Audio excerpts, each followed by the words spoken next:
Thank you. Thank you so much for watching. Thank you. Have you subscribed? Yes, you. Have you subscribed? You. Yeah, before you go, click. It's free. Click. Just that's it. Have you subscribed? You're laughing. Have you subscribed? Have you subscribed? Thank you. Thank you. Thank you. Hey, madam. Thank you so much. I can see you. I can see you. We have to get to 100,000 subscribers. This by the end of the year. How are we going to do that if you don't subscribe? Yes, you. Yes, you're about to click off. Why? Have you subscribed? It's free. If you don't, ask your son, ask your daughter how to. Just one click. Thank you. Thank you. I see you. Aha. Thank you very much. Thank you very much. I'll see you tomorrow. Thank you. Thank you so much for watching. Thank you. Have you subscribed? Yes, you. Have you subscribed? Hello, my people. LEMFI, the International Money Transfer Service, is here to provide you with a simple and efficient money transfer experience with no fees and the best rate in the industry. If you are in the US, UK, and Canada, LEMFI is here to serve you and help you transfer money to over 21 countries. In all ramifications, they are better than their competitors. We at the Dr. Damages Show are happy to partner with them to satisfy your needs. To that end, anyone who signs up with them using the referral code DOCTOR will get $30 cash back the first time you send $100 or more. From now until July 10th, 2024, LEMFI will enter your name into a raffle draw where you can win an iPhone, Apple Watch, MacBook, gift cards, and others. For an icing on the cake, the first 20 people to use Dr. Damages code DOCTOR will get a signed copy of one of his books, This American Life Safe or Chimamanda, The Adventures of Little Mermaid's African Cousin. Hello, my people. LEMFI, the International Money Transfer Service.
Our heroes past shall never be in vain.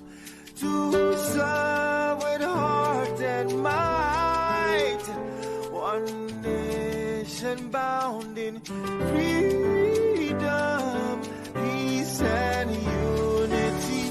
Hey, that's so. Oh, yeah.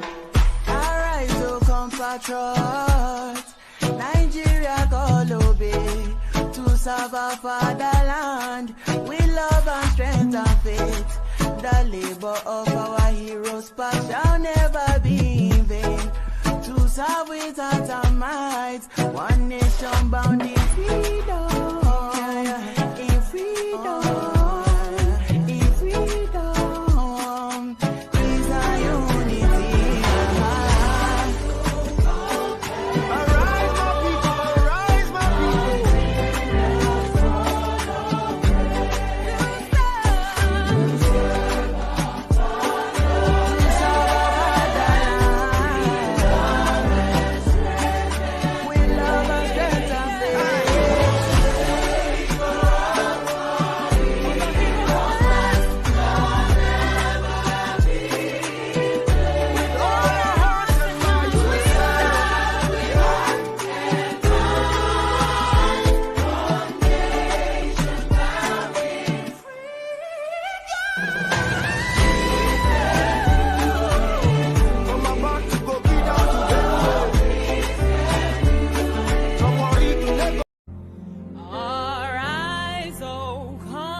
Good morning, good afternoon, good evening, depending on your geographical location. Thank you for joining us this day. Again, another wonderful broadcast here that we will be having. Yesterday or 2 days ago, we discussed the issue in respect to Sunday Igawo's action of going to the Parliament, the UK Parliament, seeking for the UK government to recognize the Yoruba nation. And I think we missed the point. Now, we will be looking at it. We acknowledge unfairness going on, and also this is not about tribe or trying to promote tribal bigotry here. But here is a question before us. According to this, define what is a treasonable offense. Any person who levies war against the state in order to intimidate or overawe the president or the governor of a state is guilty of treason and is liable to the punishment of death. If this definition is correct, section 37(1) of the Criminal Code or Criminal Act. So the question here is Sunday Igbo's action yesterday constitute as what? As a treasonable offense? If yes, then it's a serious matter. And why has he not been arrested? I know we are here to talk about the South versus South governors who is responsible for the continued detention of Nnamdi Kanu. But you see, it is the same thing. It is the same thing as it is that Nnamdi Kanu did, so also Sunday Igbo just did yesterday. The link is already on the comment section. For those of you looking for the link, I have sent the link into the comment section. If you wish to join in this conversation, please click on the link and join this conversation. I will be having a co-moderator with me this afternoon, this lovely evening, coming for you from what? From where I am right now. The link is on this section. Many times I've said it here that Nnamdi Kanu's continued detention is not just from the federal government, but also his fellow kinsmen who actually do not want him to be released, allegedly. But I will be joined here by Kenneth, who will be joining me soon, who also will be weighing into this matter. But before then, is Sunday Igbo's action of going to the UK Parliament, seeking for what? For the government, UK government, to recognize the what? The Yoruba nation constitute as a treasonable offense. Kenneth, thank you for joining me. Dan, the man, thank you for joining me. Now, what on the screen there is section 37(1) of the Criminal Code Act, if I'm correct. I just Google it. I don't have my constitution with me, but I believe it's not in the constitution anyway. Any person who levies war against the state in order to intimidate or overhaul the president or the governor of a state is guilty of treason and is liable to punishment of death. So the Igbo's action yesterday or this week, does it constitute as a treasonable offense? Does it not suggest that his action is what is to intimidate the present government? Let's start with that before we go to Nnamdi Kanu. My co-host today this evening is what? Is Kenneth. Well, I will start with you, Kenneth, first.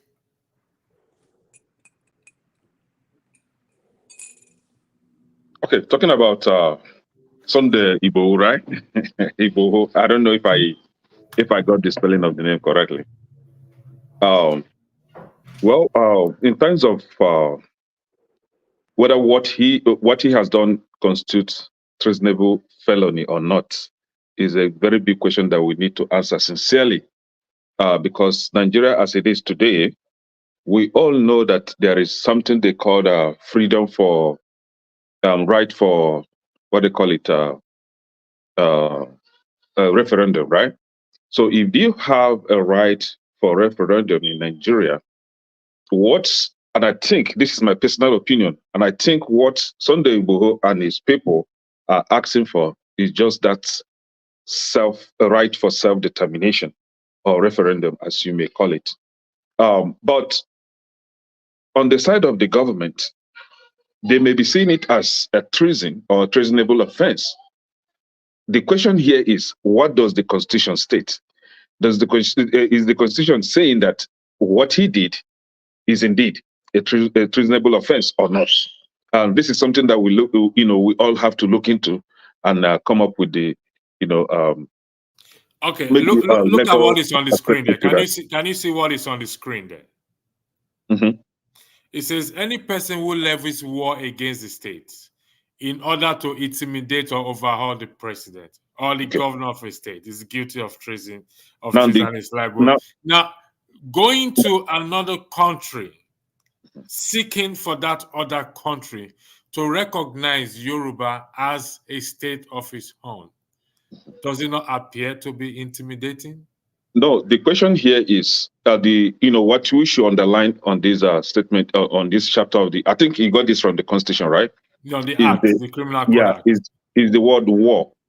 And I don't think that, this is my personal opinion, I don't think that Sunday Igboho is waging any war against the government. I think that he's following the legal process of self-determination.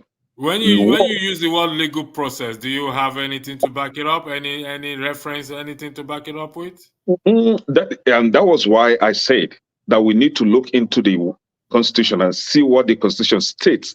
That if is it legal for one to write a statement or write a request calling for self-determination? Because I think that's what Sunday Igboho is doing. He drafted a request or kind of a plea, for self-determination. Okay. We'll come back to that. Let's stay on the subject. Let's stay on the main topic. We'll come back to. I deliberately brought it up first, just to say your views on. Mr. Tony, welcome. Revolution to come. I don't know who came in first. I think it's Mr. Revolution. Now the topic is the South versus Southeast governor, who is responsible for now this Kanu continuous detention. We're all familiar with this statement that a man's enemy is among his own foe. And Sowore was in prison. He has been released.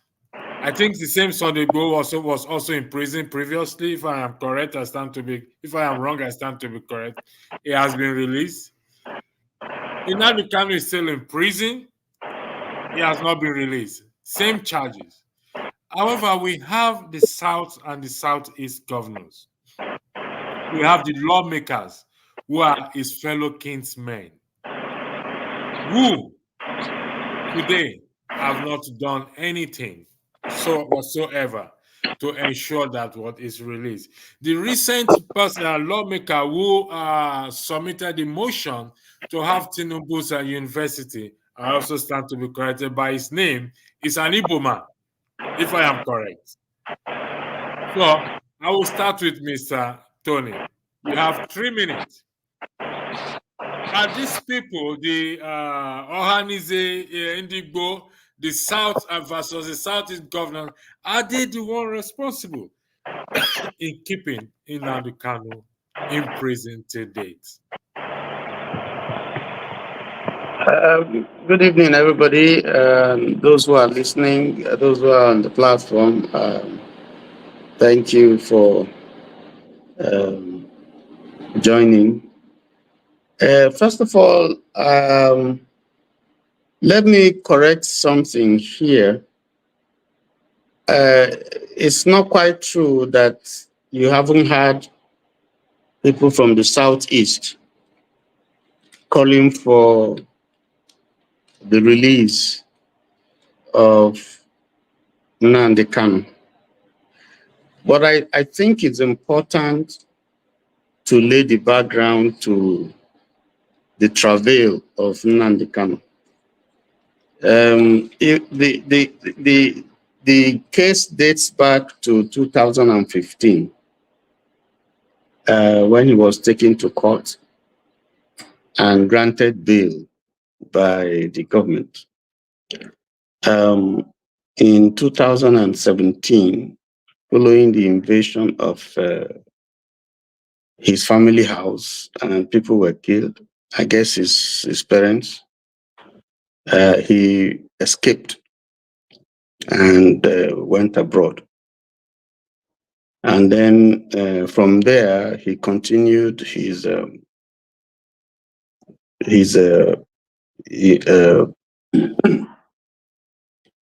struggle for the self-determination of his people,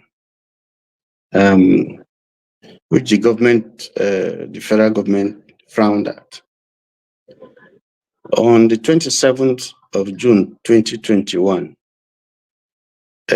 while he was in Kenya, he was arrested by Interpol, and he was extradited to Nigeria, where he was again jailed, put in jail. Since that time, 4 years, for 4 years, he has been held in detention without bail by the federal government. And like you said, we have had similar cases. We have had Boko Haram people who have taken arms against the nation. Some of them have been fully integrated and even put in the army. We also have Igbo, like you said, has had brushes with the federal government. And in fact, he escaped to the Republic of Benin.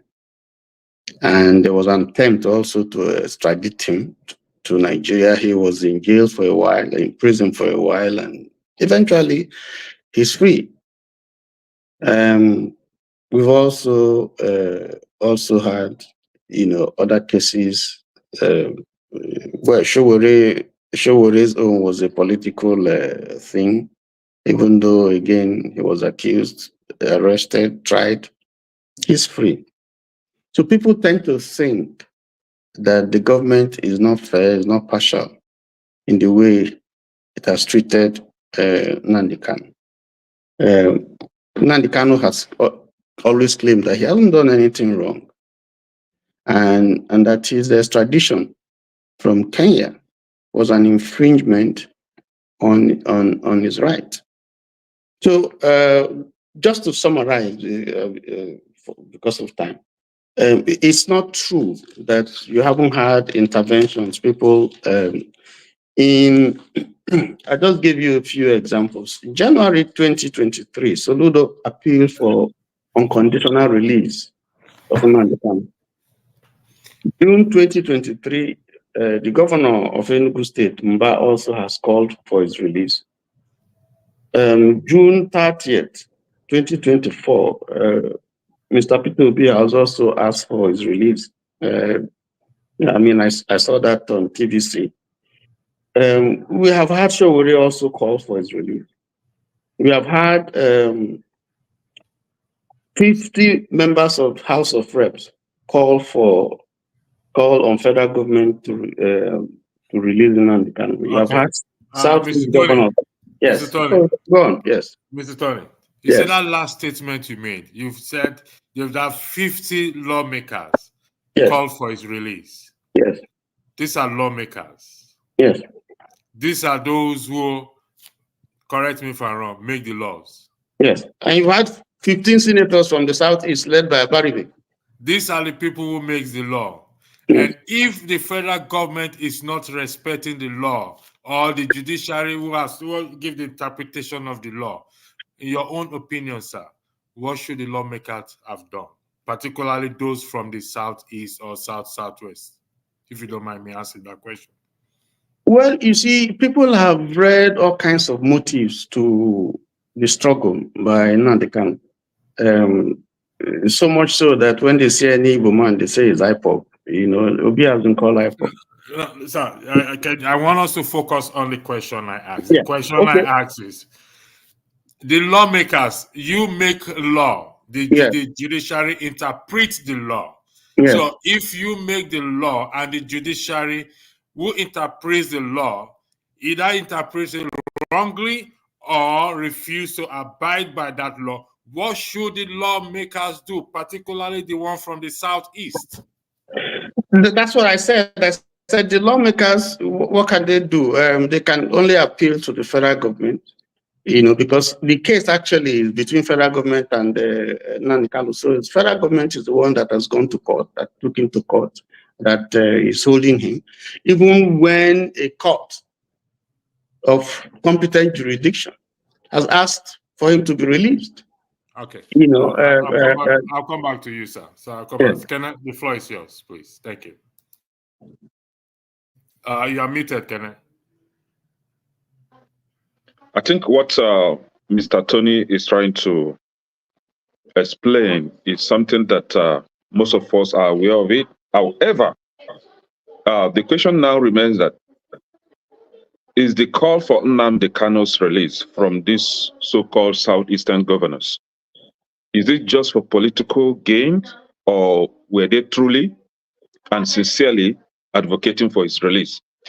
And also for the lawmakers, were they seriously calling for the release of Nnamdi Kanu, or were they just trying to use that opportunity to buy political votes?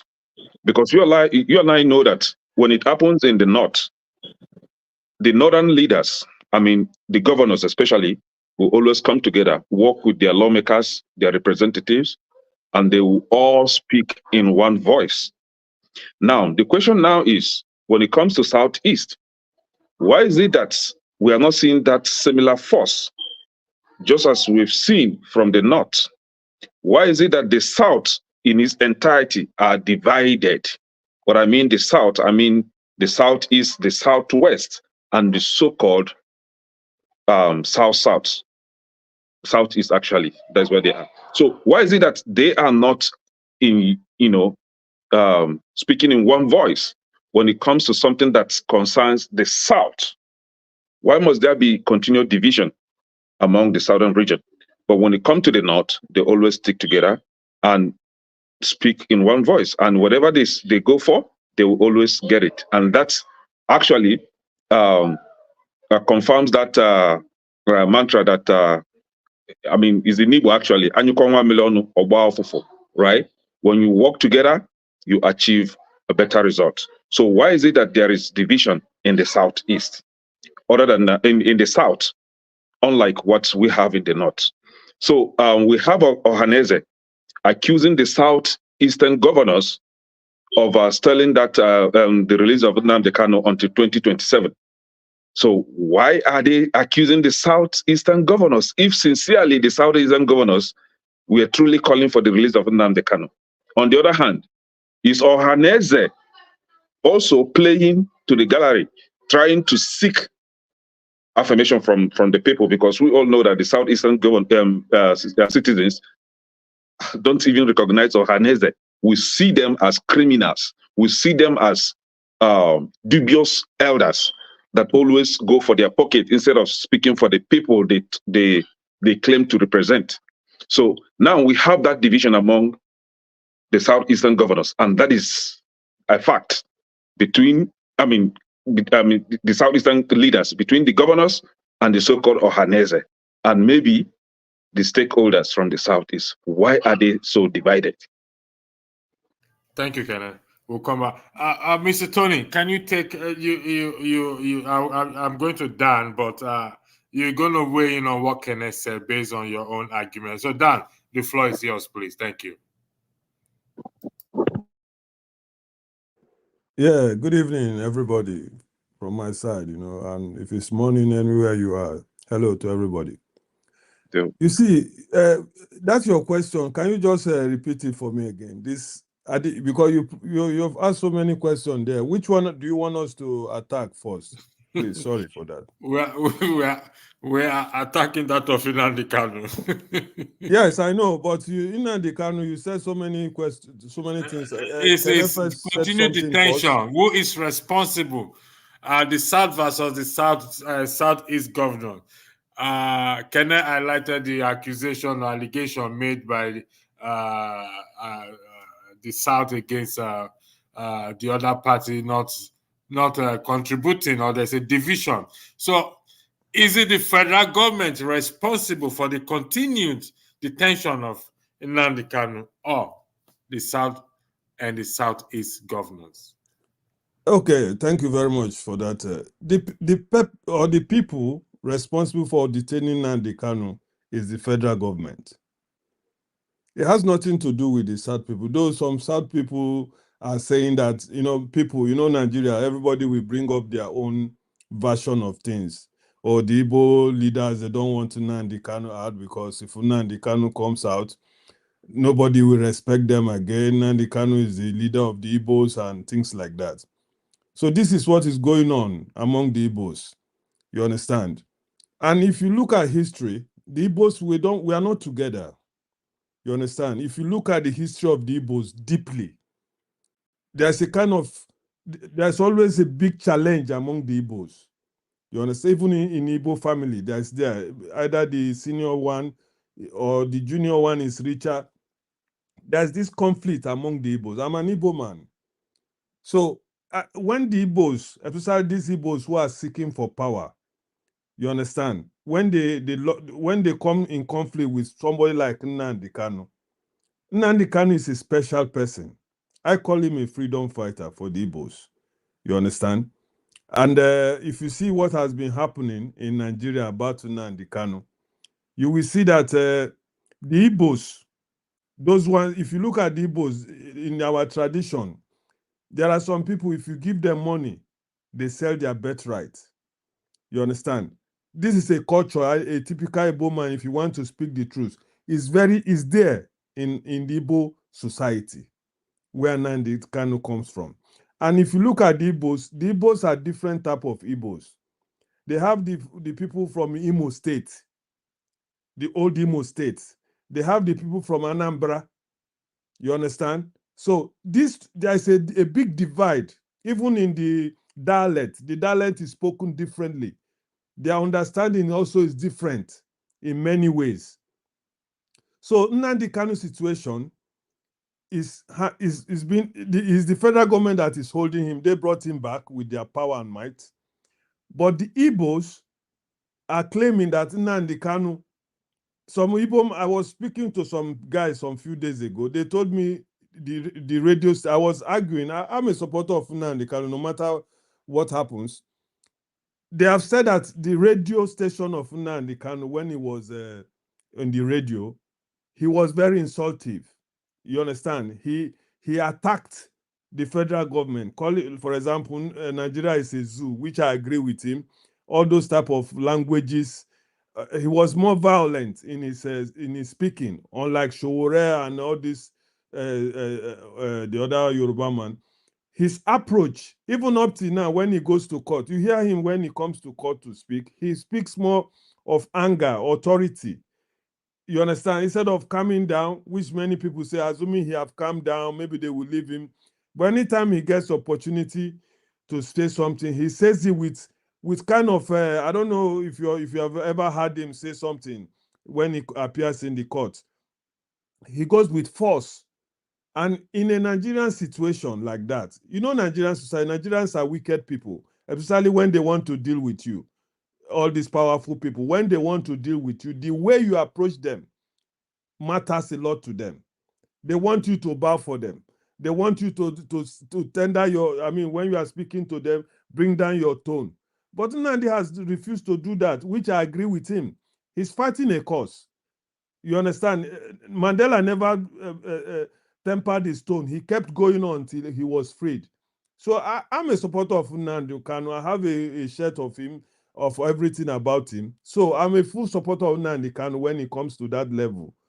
So if you are saying who is holding Nnamdi Kanu, the federal government is holding Nnamdi Kanu, and the East are not united on Nnamdi's situation. That's my take on that. Thank you. Thank you very much. KJ, thanks for joining. Thank you, sir. Showore was charged for treasonable act. So also sorry go. Is there a different law that was used to charge Nnamdi Kanu as such is continued detention? And the role of the South and Southeast governors? Because it's confusing as to why is continued detention. They say what is good for the goose is good for the gander. You're a journalist, a seasoned one, and you probably will also know a bit of the law. Are there different laws that is used in charging Nnamdi Kanu? We need to know this because Okay. it's actually a matter. This is not about Igbo or what. Yes, its own kinsman from where I stand. Its own kinsman, like what what's his name? Thank you so much. Rightly said. So the floor is yours, KJ. Thank you so much, Electricity. Thank you, Kene and Revolution and Mr. Tony. I've listened to you guys I didn't want to come in because you guys know how passionate I am about this topic. But Revolution just made me to come in, you know. What Revolution is saying now is what most, some Igbo people have said. And which to me does not hold any water because just like you asked, the law, where is the law? Where does the law stand? If the law didn't say that insulting elders is part of the Nigerian law, why will you hold him down because he says some elders are useless? Are they not useless? You know, when we were growing up, things have changed. When we were growing up, when we were still young men, like, 10 years, 20 years, we follow our fathers to meetings as an Igbo man. Because in that meetings, you hear proverbs and how issues are dealt with. At that point, elders were still elders because those ones who will collect bribe, they still tell you. Those ones, when they want to stand up and speak, they say, no, you sit down. It's not time for asking for money for snuff. So those people were, the people in the community know them as snuff collectors. They don't go to represent the people anytime. But there are elders who are always on the straight path and they call a spade a spade. In fact, even if you are a stubborn boy in the community, they will still say this guy is stubborn, but what he has done does not justify what you are doing. They put it straight. Look, the Igbo society does not prevent people from being stubborn. In my community, in where I come from, they say the people who are stubborn are the pride of the community because they are the ones who stand out when there's a reason to call young men to action. They say, go to this person, go to this person. When he hears this thing, he will not agree. And exactly what's what happened. As for my own case, my family happened to be one of those people who they always say to go and tell them this kind of thing happened. We will go for a return match. So what am I trying to say in this? I'm sorry I took your time a bit off.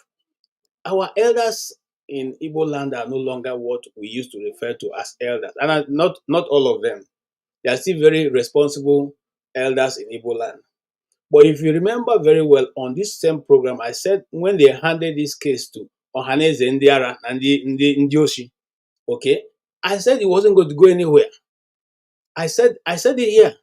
At that time, Chief Emmanuel Wanya was still very much alive, and I said it's not going to go anywhere because these were the same people who handed over to Emmanuel Wanya and the governor of Imo State.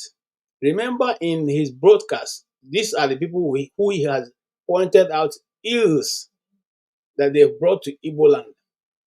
Now, he says so many things about those people. Whether they were right or wrong, we still don't know. But those things he said, and these people see him as an arch enemy. Now you say Igbo people should gather together and make their voices known through these individuals. What do you think they're going to do? Nothing. So I wasn't expecting that they're going to go and discuss, with the federal government to get them out. And then even talking of still on people in government, Mr. Benjamin Kalu, who wants to change Abia State, he's from Ben, the local government, Ben, the Igbere side of Ben, okay? And his place where he is maybe like 1 hour, less than 1 hour drive to where Nnamdi Kanu is from. So in other words, even if it's not representing him as a representative, he is number 6 man in Nigeria. And he told the whole world that he and Tinubu are 10 and 10 pence. In other words, he could tell the president, just assuming that they wanted to, secure a release, he could tell the president to release this man. All right. Having said that, let's go back to the law. What did the law say? Nnamdi Kanu, and I'm saying this because I followed this thing right from the beginning, right from the shooting in Umuahia till today. Nnamdi Kanu has secured more than 5 court judgments in his favor. One of which said that you cannot try this man because there's a law there's a one part of law that says you cannot put something on nothing. Okay, I've forgotten what they call it in the French in the Italian language, but it's simply saying that you cannot lay something on nothing. You went against the law. The law cannot now side you to now begin to prosecute somebody you smuggled out of a country without a due process. This is a appeal court judgment handed down to Binta Nyako, which he refused to follow. That same appeal court judgment said, give him his bail. He wasn't supposed to be taken away. That bail was not supposed to be taken away because he did not jump bail. It is clear. What I'm saying is written, in black and white, that he was about to be killed, and nobody. It's only a tree, an Igbo land that is. The Igbo people say only a tree stands. They say we're coming to cut you tomorrow. You still be standing there tomorrow. That you don't stand when you hear that your life is in danger. So the Supreme Court affirmed that decision, saying the man escaped for his life and his bail should be what? Restored. The government and their cronies refused to follow it. Now, you are asking something.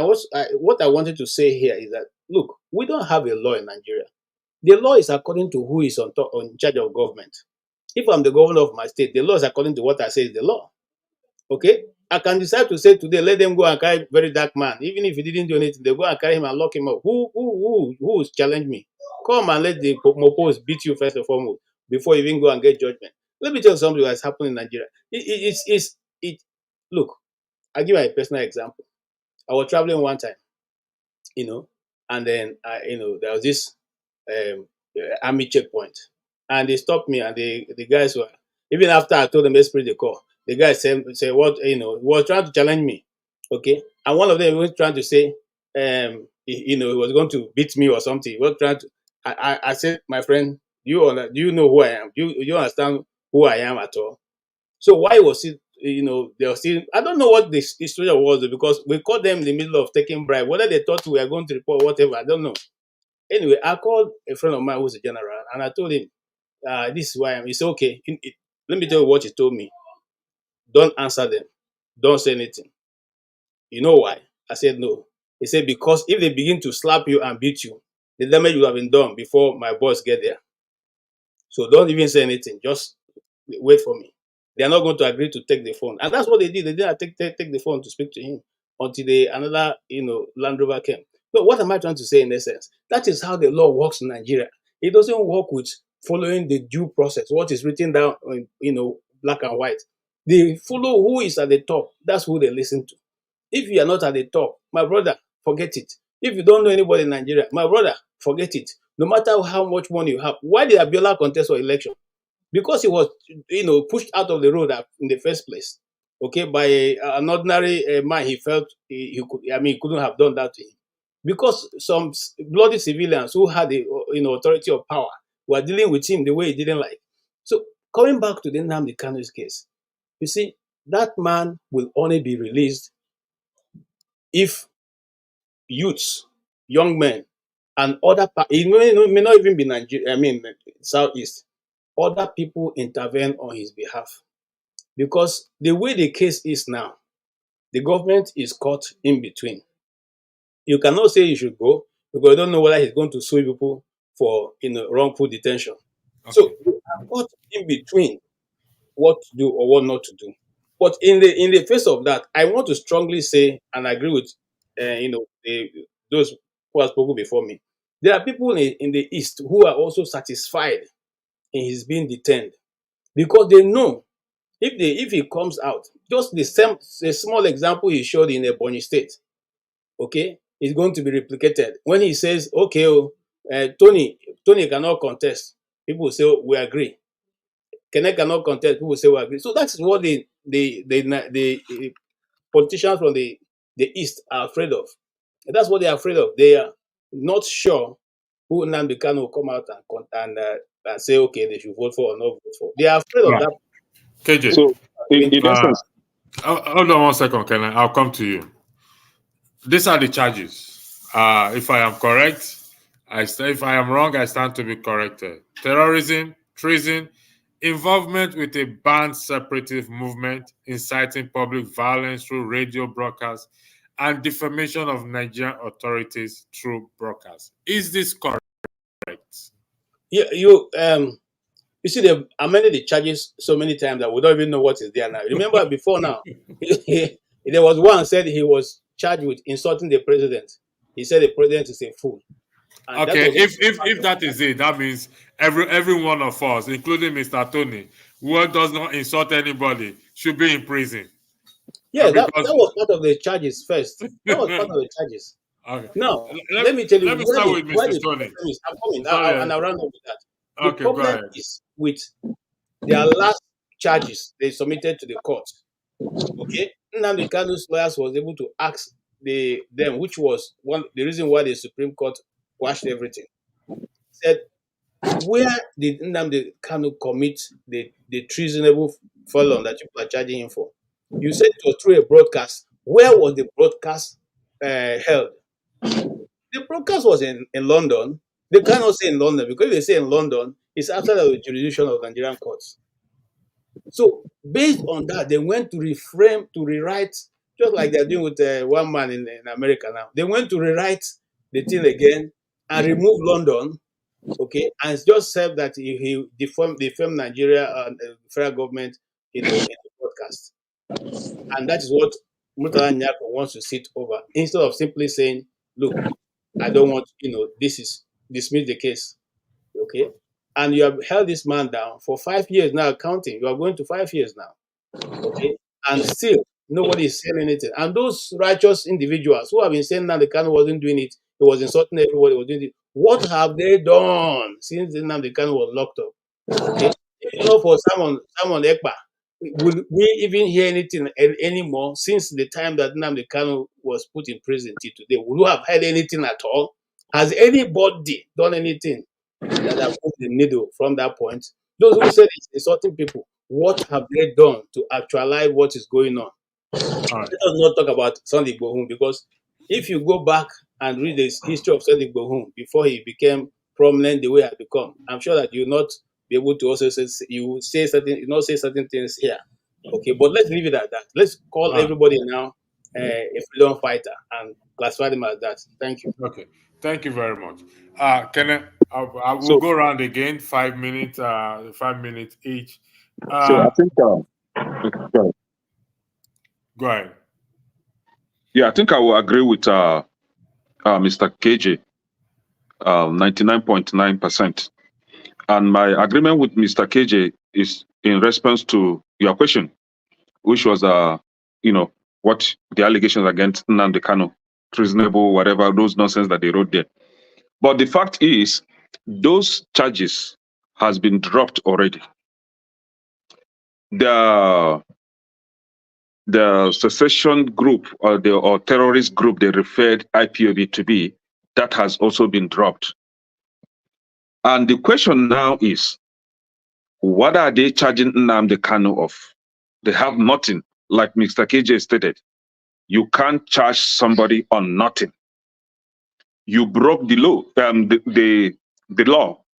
You broke the law, and you cannot proceed with persecuting Nnamdi Kanu since the law has been broke already.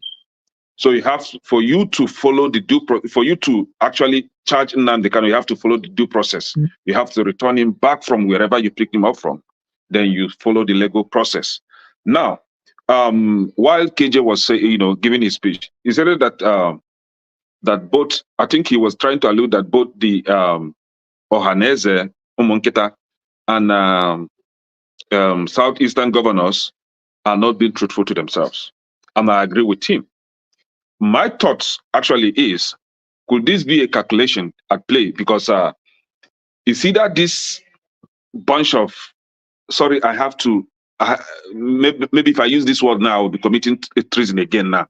I was just about to caution you to mind the word you are using, please. So, does it mean that both Ohanaeze and Southeastern governors are either afraid of confronting the federal government, or is it that they are just there for their selfish interests?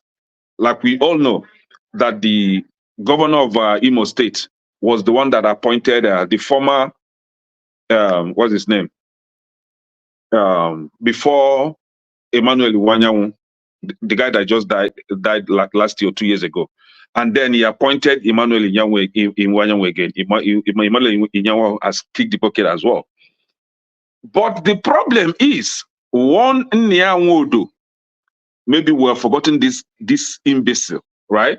Nyanwodo was the one that actually sold Nnamdi Kanu out. My brother, let's have a conversation as brothers. He took Nnamdi Kanu out and sold him for free. Where is Nyanwodo today? Obiozo, where is Obiozo? Nyanwodo is still alive, but dead person is better than him. Where is Obiozo today? Where is Emmanuel Iwanyanwu today? The earlier our people understand that the fight that Nnamdi Kanu is fighting isn't for Nnamdi Kanu and his family, it's for the Ndigbo, the best for us. The earlier we understand that we, the Ndigbo, have been insulted severely by the Nigerian government and by our so-called brothers that we think we are fighting the same fight. The earlier we understand that we need to defend ourselves. It is beyond just calling for secession. Our land is being occupied by Fulani terrorist group today. Just recently, in Imo State governor and their useless representative were trying to bring down IDP camp in Imo State. Okay. Are we in war in Southeast? Why bringing down IDP in Southeast? For what? This is just a way to infiltrate Southeast with terrorism. Thank God for the youth of Imo State that went and burned that stupid building down. We don't need IDP.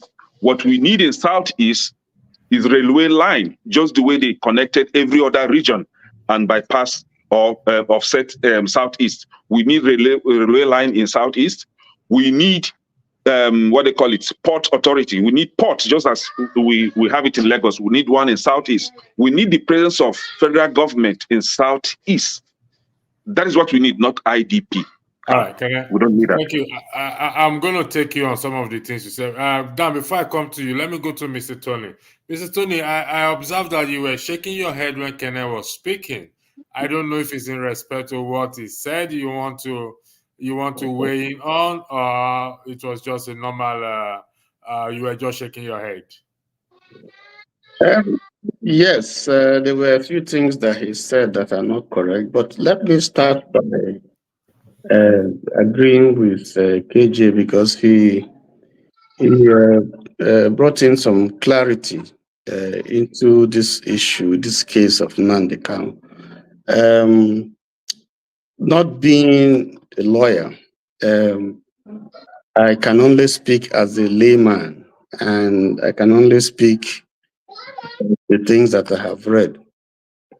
Now, the case, there's a charge against Nnamdi, seven count charge of treason against Nnamdi Kanu. And like KJ said, the part of the defense, what the defense claimed, is that the offense that was said to have been committed by Nnamdi Kanu was done outside the jurisdiction of Nigerian courts. And by that, that being the case, they do not have jurisdiction to try him. He has made that point. Secondly, the defense has also indicated that the way and manner through which he was brought into Nigeria was an infringement on his fundamental human rights. And against that background, when the case was brought to court, the appeal court looked at the case in 2022 and discharged him and acquitted him.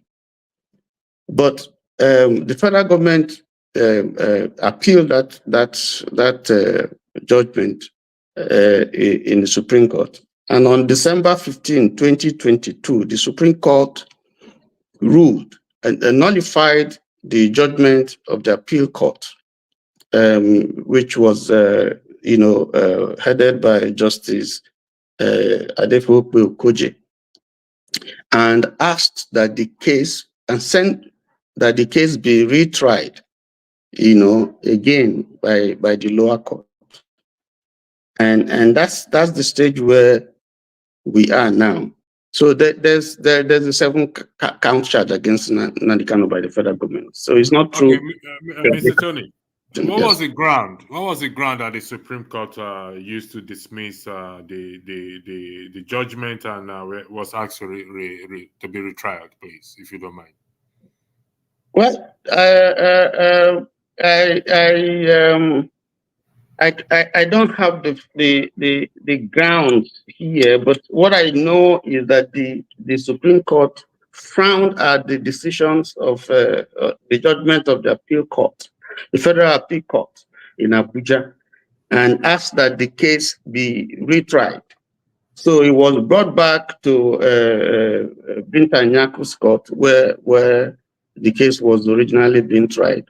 The same court that had the Federal High Court in Abuja, the same court that had was trying. And Nnamdi Kanu's position is that woman, the judge, I beg your pardon, is biased and that she should recuse herself. The Supreme Court, that the woman is biased and she should recuse herself. And so, against that background, she sent the case file to the chief judge in Abuja, and then that one looked at the case and sent it back again to Justice Binta Nyaku, saying that she's a fair woman. To this case, 2 previous judges who were on the case had recused themselves, and so for Nnamdi, and it was done. And for Nnamdi Kanu to now ask for a 3rd judge to recuse herself from the case was not acceptable to the court. So the chief judge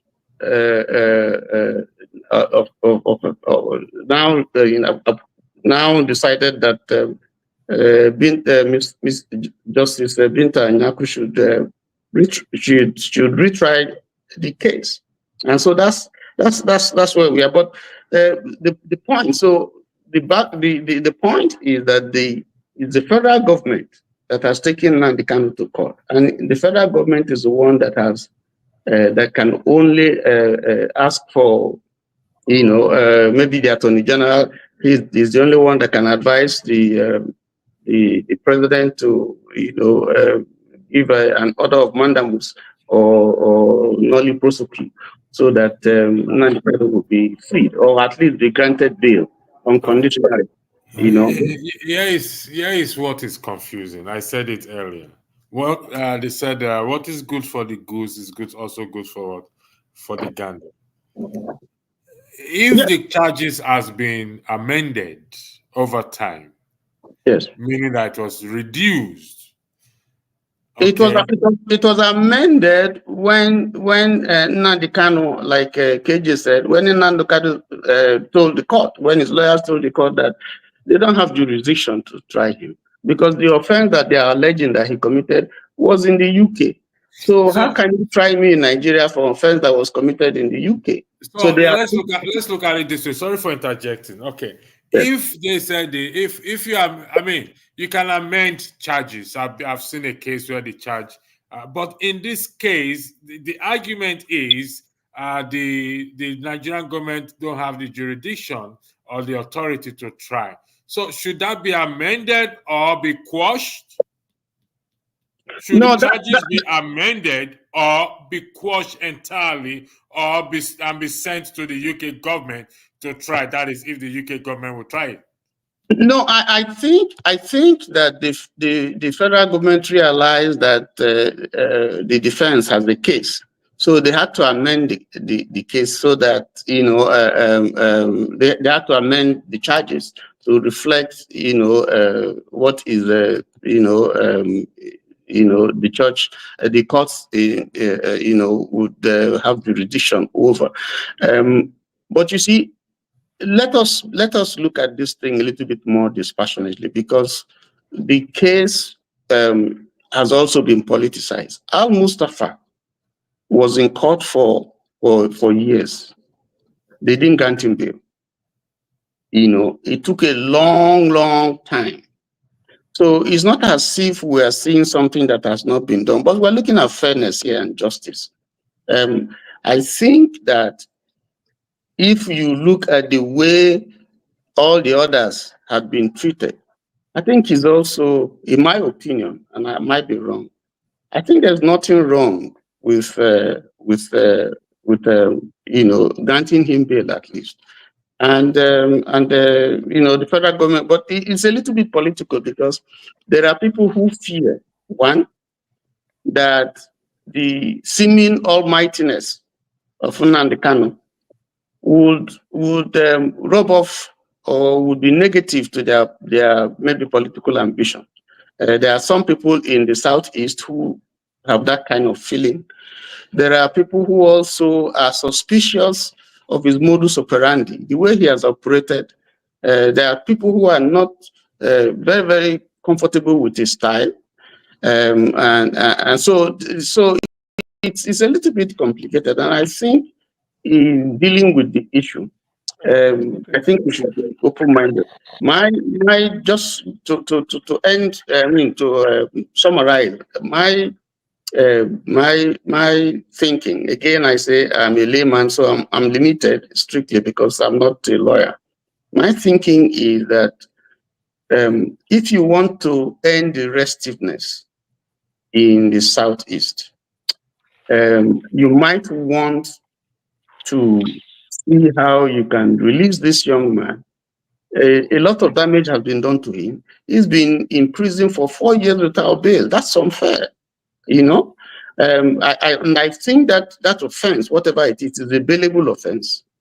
And I think Abari has been there standing for him. He is the senator representing his constituency. He has been doing whatever he can to see that, but there's a lot of damage that's been done to this man. And if you can release people from Boko Haram who took arms, what has Nnamdi Kanu done that is more or worse than what Boko Haram people have done? So in the interest of fairness and justice, I think it may be worth the while. For instance, the president, he's not going to lose anything because he has the power to say, okay, order the attorney general, and then give nully prosecute. So they stop prosecuting him, and they can sit down with him and work out all the other modalities. That's my thing. Thank you very much, Mr. Tony. Mr. Dan, does Nnamdi Kanu poses a threat to the nation, or we need such a person in this present context of Nigeria compared to Peter Obi and who is a peaceful man, and in the present context of Nigeria right now, do we need a person like Nnamdi Kanu who is I'm looking for the right word to use, who has a revolutionary mind and not necessarily violent, but who can push for a change? Thank you, gentlemen. But Andrew, I must tell you something. Go ahead. If you look, you have to look at Nigeria's setting first of all. That's where we want to deal with this question of Nnamdi Kanu. You have to look at our society. Are we a sane society? No. Sorry, Dan. CM, welcome. I did not ignore you. Dan, go ahead. Yeah, we are not. Nigeria is not a sane society. Nothing works how it's supposed to be in Nigeria. What Nnamdi Kanu is undergoing is punishment from the big boys. No matter what the courts will say, this is, oh boy, you want to tell us you are stubborn? Okay, we don't get you. We go show you pepper, which is a normal statement in Nigeria. That's what is happening to Nnamdi Kanu. You understand me? If you now, to answer your question, whether we need people of his temperament in Nigeria, Obi is soft in our own view. Nnamdi Kanu is this type of guys. They don't care what you will do to them, where they are. Even in the courts, when he speaks with authority. You understand? And these guys, Nigeria being a country that doesn't respect nothing, no law in that country, nothing works. If you become tough to these guys who have the power in Nigeria, they will punish you. Nnamdi Kanu is just undergoing the normal Nigerian punishment. That's all. Nothing. Nnamdi temperament, of course, we need people like that. If, for example, someone like Peter Obi now that has got a lot of backing, you understand? If Peter Obi has such temperament, you understand? You will see that he will be in a different scale now because he's part of the system. The people are behind him, and he's trying to fight for his right that he won the election, for example, last election. If he has this type of Nnamdi temperament now, we can understand that. But people like Nnamdi Kanu, who is fighting for the division or for the Biafran state, because the Igbos are not respected in the Nigerian society or Nigerian whatever it is. This is where he's fighting. And for example, for instance, I used to mention something about revolution, but some people don't understand what I'm talking about. The system that Nigerian is running, we have to break that system off so that people like Nnamdi Kanu, people like Peter Obi, then we have a chance.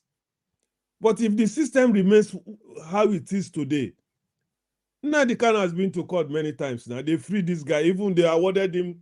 There was one of the cases they even freed him and asked the government to pay him money. You understand? So all these things has been done. The normal system has been followed.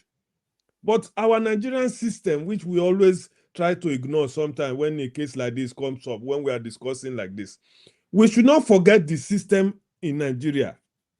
You understand? Because if we want to overlook that system and talk about the courts and use these technicalities of the court and all these technicalities, you guys know better than me, nothing will change until we remove that system so that Nnamdi Kanu, if you go to court say free this man, immediately they will free him.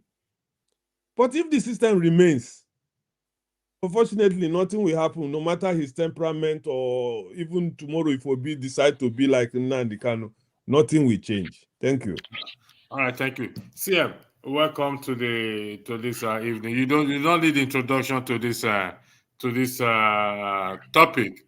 However, looking at the topic, I believe you've seen the topic. Could you weigh in straight on the topic itself, which says South versus Southeast governors? Who is responsible for Nnamdi Kanu's continued detention? The floor is yours, CM. Okay, thank you, Electricity. Good evening, everybody. It's quite night here now in the UK. The simple answer is none of those options are responsible for Nnamdi Kanu this thing. They should have put the third option. The person holding Nigeria, holding in Nnamdi Kanu is none of those governors. It's just the government. Federal government decide not to release him. It's as simple as that. You know, the thing about going a bit further, the thing about Nnamdi Kanu's case is that either that some people deliberately want to sidetrack the main issue, why Nnamdi Kanu is still in detention, or they just want to, bamboozle people. Nnamdi Kanu is being held up till this moment simply for one word: he is Igbo. That's all. So As far back hold on. In the matter of the law, yeah, can somebody be held because he's an Igbo? Don't forget, Showore was held, was charged for treasonable. I don't want us to go. Like I said, it could be Kenneth that is held. It could be, let's say I am not an Igbo man. If I'm not. It could be anybody. So I don't want. So are you suggesting? Are you saying that? I mean, what do you base your premise on that he was being held because he's an Igbo man? Well, my premise is this, Well, thank God you said what I base my premise on. Please.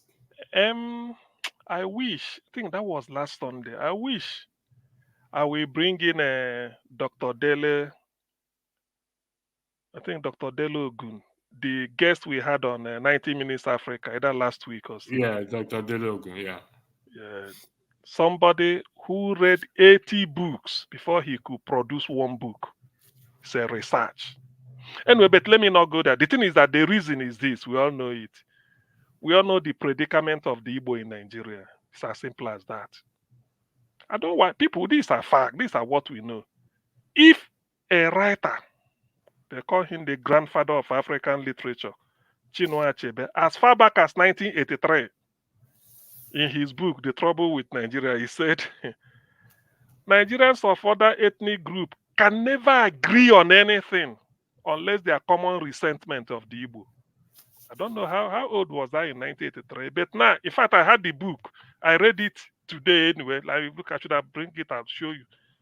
When I refer to it, I say, my God. You see, the thing is that Nnamdi Kanu's case had shown me that those that feel that we are Nigerians, they feel that we can never allow Igbo man to leave Nigeria, and we can never allow them to be Nigerian president. This is the dilemma of Ndigbo. Nnamdi Kanu was a one Nigerianist. He marched in the street of London to Nigerian High Commission in London, Northumberland Avenue, to protest, to tell Yaradua that by buying the leader of Boko Haram extrajudicially, say it's not good. He said it everything. I mean, it's on tape. He was the person, even engineer, telling Nigerians in the UK and London that we have to protest against this government, and they did. But when he found out that the hunter is now the hunted, he felt, no, the best thing for me is to take my area. Let us leave Nigeria. Those that want to be can be. So, in fact, Nnamdi Kanu has nothing to do with law, because by their own case, You try them in your own court. You can't find him nothing. You keep amending charges. You don't do that. When you bring somebody to a court and that charge you are charging the person collapses, the person is freed. Tomorrow, if the person will have to leave first, get out of the court and celebrate that victory. You are at liberty again. Maybe when you like in future, you arrest him again for another charge. That's fair. Not when the charge collapse. You hold him, amend it, and tell him to come tomorrow. Who are you? Who are you deceiving? Who are you deceiving? Do you know why I'm saying this? Nigeria today, when Nnamdi Kanu's case started, for those that I know people are hearing me, you can't be more Catholic than the Pope. The advisor who Nnamdi Kanu respects after his parents is Professor Ben Nwabweze, the constitutional law expert. Nobody takes precedent when he was alive in the whole of Africa. Nobody. The first professor to become was given a son. It was because of him they started it. That is the person Nnamdi Kanu listened to. He said Nnamdi Kanu has no case. Lord Dennings in the UK here, they quote it. Anybody who studied law in Nigeria, in fact, for you to be a lawyer in Nigeria, for you to get bachelor's degree in law in Nigeria, you must read at least 2 or 3 books, compulsory, written by Professor Nwabweze, otherwise you won't pass. Lord Denning said you can't put something on nothing and expect it to stand. You cannot go to Kenya, tie somebody's hand behind his back, blindfold him, beat him for 8 days, starve him, bring him into Nigeria and say, come and stand trial. Where is he done? If you want to try Nnamdi Kanu, you send him back to Kenya and pay the damages, then tell a Kenyan government, extradition, we need him. Then you start. That's what they call rule of law. That's why the case failed to be an issue. They're just telling him that you are Igbo, you can't do anything because we are like the Jews they want to treat. But let me tell you, the genie they say is out of the bag. Nigeria is gone. Nnamdi Kanu has damaged Nigeria beyond repair. All this Nigeria you are hearing, when you hear somebody say it's from the southeast and is talking Nigeria, these are people that are looking for money. 99.9%, their mind is in Biafra. They are operating as if they are in another country. Nobody is interested. Okay. This is pure humiliation to Ndigbo. Forget, there's no law. What are they doing? You have the whole son in Nigeria, employ them. They will call Nnamdi Kanu. Let me put this. Professor Michael Zekum made us to know you were joining Nnamdi Kanu's case. Say maybe you are coming on October 31st. By October 30th or October 31st in the morning, they will fax them this thing. Say this is the charge now. Amendment. This is the amendment. Where is it done? Then they will now come to court and say, we got this thing. Your Lord, my Lord, we got this thing this morning. Or we got this thing yesterday. How can they haven't got time to prepare for it? They will start arguing it. Why? Because he's an Igbo man. That's all. That's just what they are doing. The essence of doing this is that to feel that they do you know what Nnamdi Kanu's case represents? Because I don't want to talk law. There is something they call air, which everybody breathes in. You cannot see air.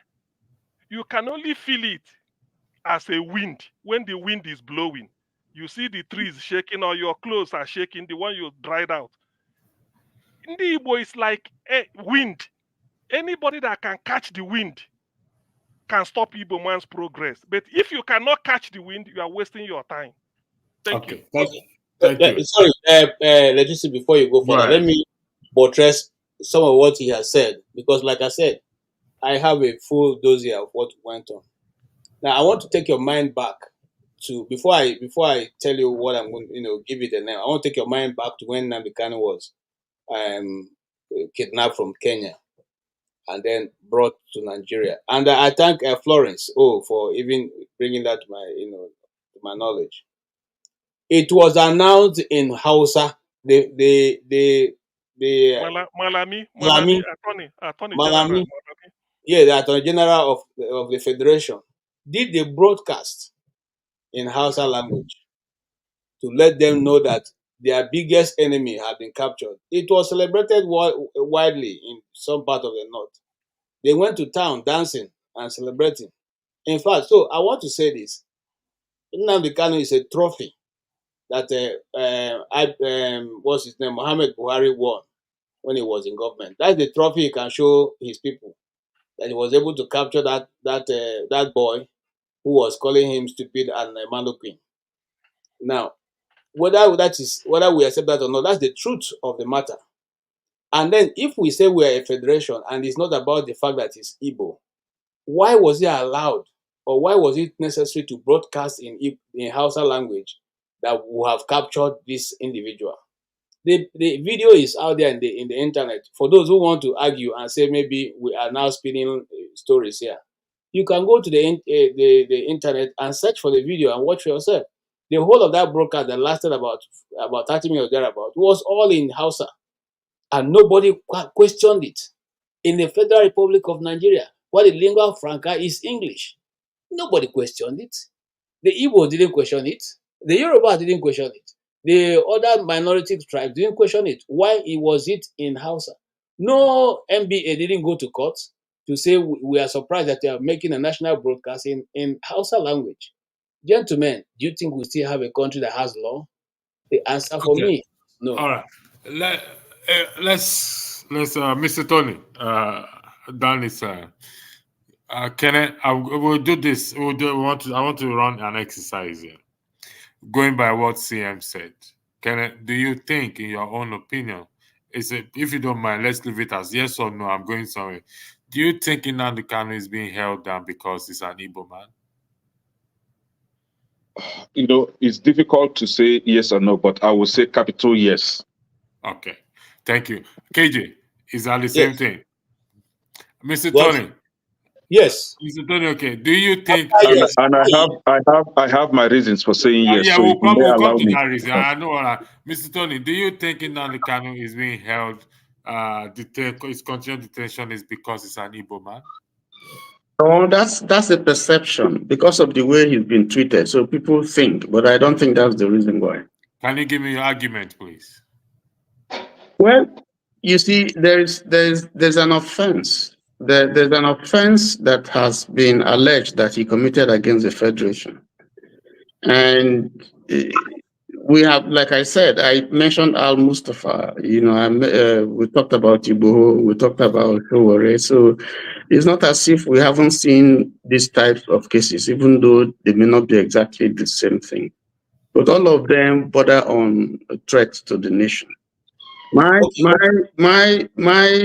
own growl with the way he has been treated is that, this case has gone for a long time, and I don't see any reason why there cannot be a resolution outside court, because those other ones were resolved outside court. The young man has suffered a lot of, his family, just because of things that he has said, which the nation found offensive. But I think that in the interest of the nation and in the interest of the Southeast, because it's affecting trade, it's affecting security, lives and property, I think the same way that the government, or even the Niger Delta, as those cases were resolved, I think there's a need for the federal government to be a little bit more magnanimous and set the guy free. And they can set the parameters, and then, but there's a fear, not just by the federal government.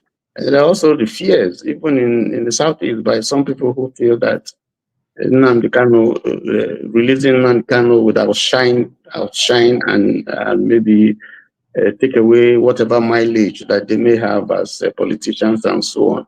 And and so on and so forth. But to narrow it down to the fact to a feeling that is because he's Igbo, for me, it would be too simplistic. Okay. Can you educate us? How long was Al Mustafa held behind bars, please? Sorry. Before you go there, no, I'll come to you, KJ. Hold on. I want to ask my question also.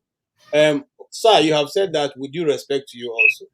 all those other people you mentioned, where were their crime, or what the criminality they committed, where was it done? In which place?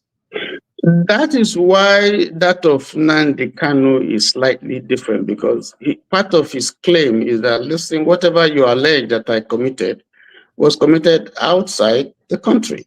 So, but again, the Supreme Court has nullified that. So, and that's the Supreme Court is the highest court of the land.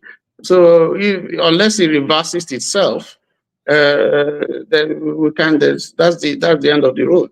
So, the Supreme Court has said that the case should be retried by the lower court, and so at the lower court.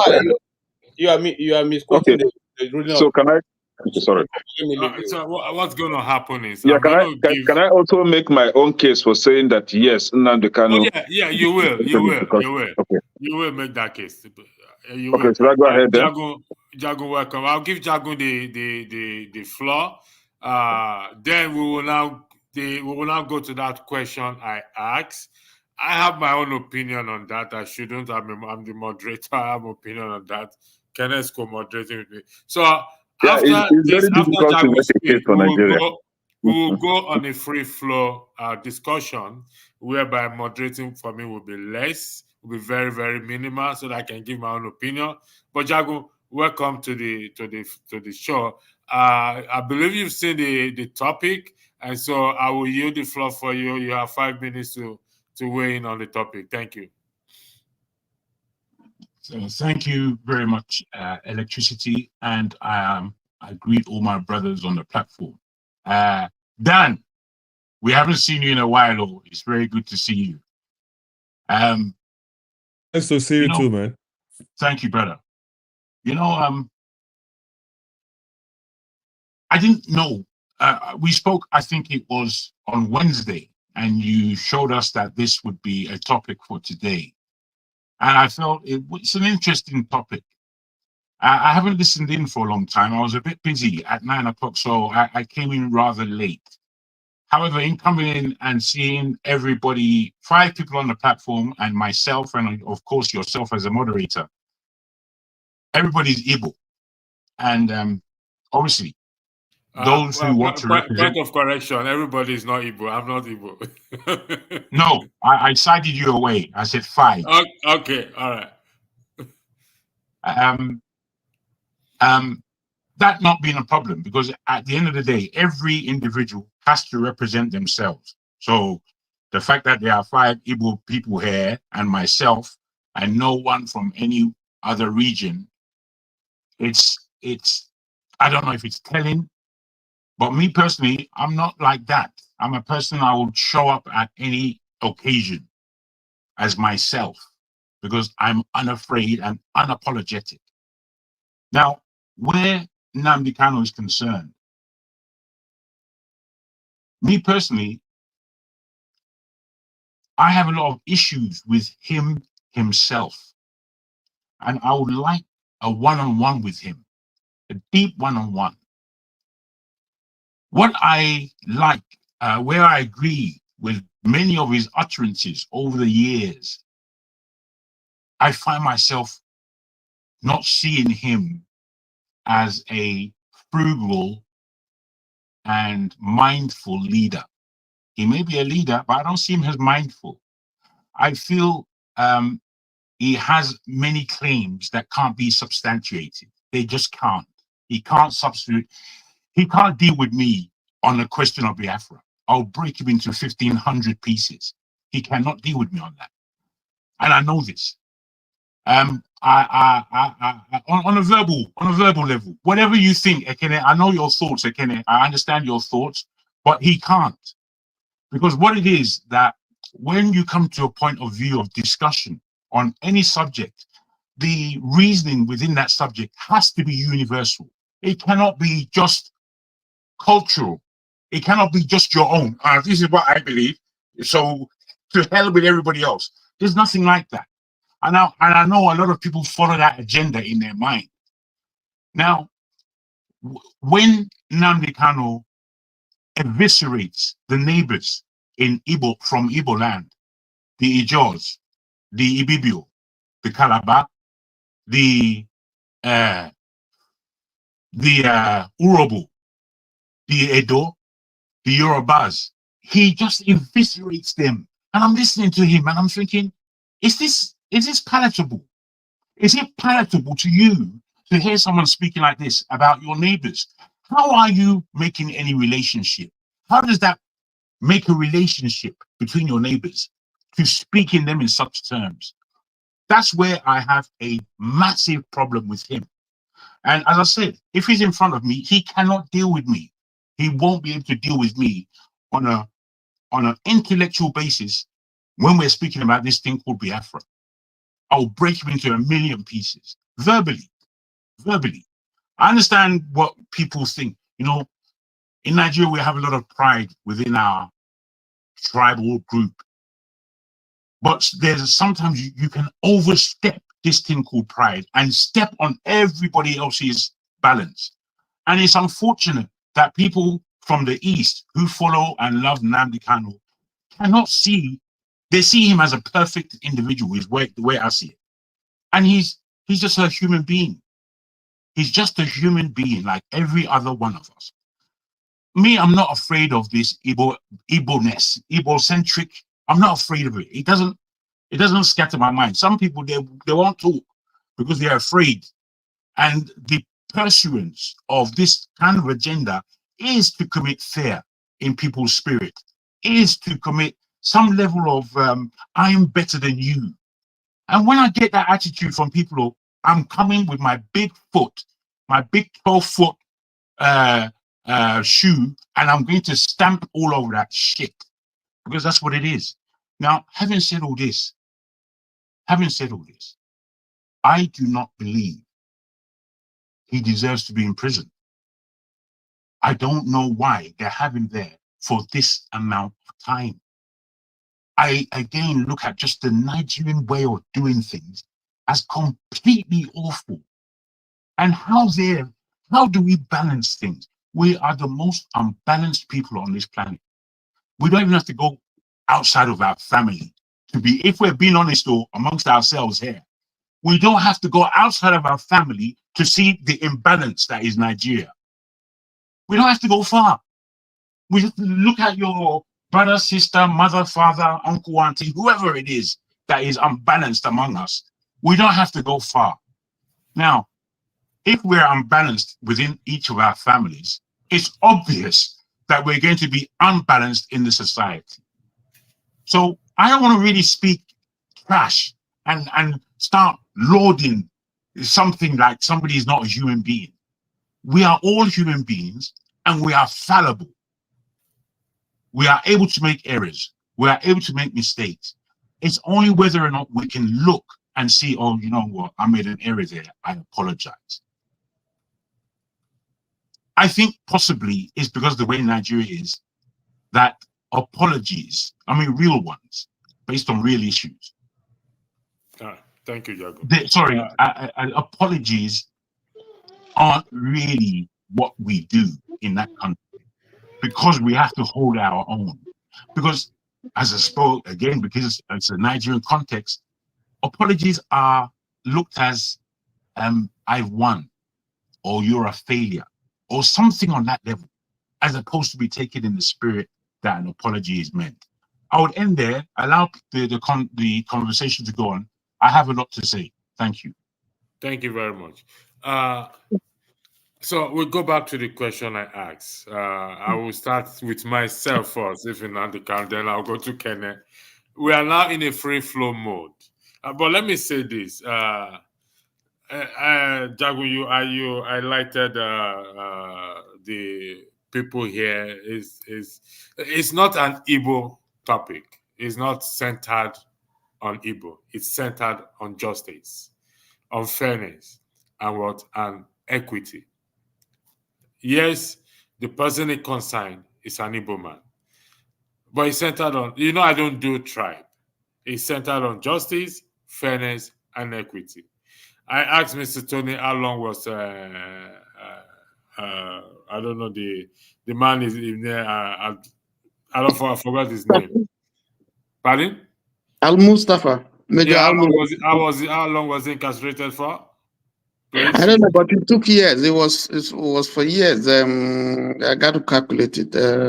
But he was from Abdul Salami to when was it released? From Abu Salami to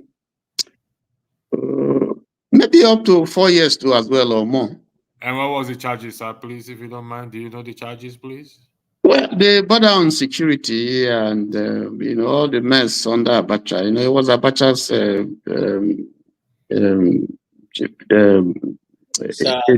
Tony, he was never charged. He was detained. yeah, No, okay. Yeah, he was taken to court. He was taken to court. Different because Mustafa was one of the most powerful, in fact, if not the only powerful major in Nigeria after the one we read about, which is Major Chukwuma Nzogu. So it's a totally two different things. I know. And So what was it held for? Okay. Let me help Tony. I know this is not my time. I just want to help Tony. I still have my time. Mustafa was arrested and detained for 1 year. The reason being that he was charged of for the murder of Kudrat Abiola. So he was later released after a year. Then he was also again rearrested and detained for allegedly plotting for 4 coups. And when he was under Sani Abacha, he was using his office to terrorize every other officer. In short, he was so powerful. Oh, sorry. I think we lost Ken. Okay, can I? No, I'm here. Okay. He was so powerful that he was punishing his seniors. So those seniors now were taking revenge against him, and that was why he was detained. So El Mustafa's case is entirely different from Nnamdi Kanu's case. Nnamdi Kanu did not murder anyone. Nnamdi Kanu did not plot any coup against any government. Nnamdi Kanu did not punish army generals or army officers that were now taking revenge on him. So Nnamdi Kanu, he's just a civilian calling for legal process of doing things, which is secession. So I don't know why you are trying to log on Nnamdi Kanu or Mustafa. Did the court find Mustafa guilty of any crime? Mustafa is a free man today. He even contested for presidential election last year. No, I'm asking you. You said he was punishing generals and then he killed Kudirat. Did the court find him guilty? Now, there is a question that hold on. It's something that you need to now clarify. Now, why are you saying or trying to equate Nnamdi Kanu's case to that of El Mustafa? Two different things. I think you maybe you didn't quite get me. I am saying, if we are looking at it from the prism of injustice, then it falls within that purview. And I'm saying El Mustafa was accused of murdering someone. Accused. Yes, accused. Just as Nnamdi Kanu is being accused. Nnamdi Kanu is being tried under Section 174 of the Terrorism Prevention Act of 1999 as amended. And how do you defend terrorism? How do you define terrorism? And what did Nnamdi Kanu say or did that qualifies him to be a terrorist? That's. Are you asking me? You should ask those who are trying him. No, you are the one defending his charge now. I am not defending anybody. You see, I think you have a wrong perception of my position.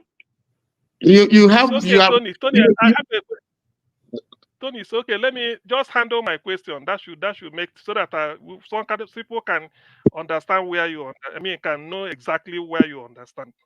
I have 2 questions for you, but it's just a very simple answer. If you know it, you say you know. If you don't know, that's all. The first one is, can you name a Nigerian, whether living or dead, who has been extraordinarily renditioned and brought to trial? Just the name, if you know, you tell us. If you don't know, you say you don't know. Number 2, have you ever heard of a Nigerian who was giving bail. While he was in his house, the military invaded his house with the intention to kill him. If you know of anybody, you tell us, oh yeah, this is the person. If you don't know, you say you've never heard of it. Just for us to know. And then the third one, because I need names. Have you heard about a Nigerian who was renditioned, brought to placed on trial, started the trial from the High Court to the Appeal Court to the Supreme Court, and they have to go back to start again at High Court? Have you ever had it? Any Nigerian in history? If you know, you say yes, this is the name. If you don't know, you say you don't know. Mr. Tony, before you respond to that, I need to set a premise here, please. Let's do it this way. If I say something, for example, and it's not correct, I think we should challenge the argument rather than putting an individual on the spot. So if I say something that is incorrect or you want to challenge CM, I think you should challenge it, or challenge Mr. Tony's position or argument, I beg your pardon, and not put anyone on the spot. We are making this a free flow discussion. I want to do less moderating. We can interject each other with respect, nothing personal. So I don't know how I'm starting from. I'm supposed to start with Kenneth in respect to the yes and no. No, let me reply. Yeah, okay, all right. Mr. Tony, it's your choice to reply. So please do reply.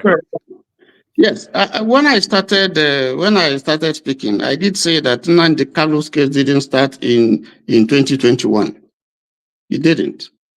That was when he was renditioned. The case started in 2015, and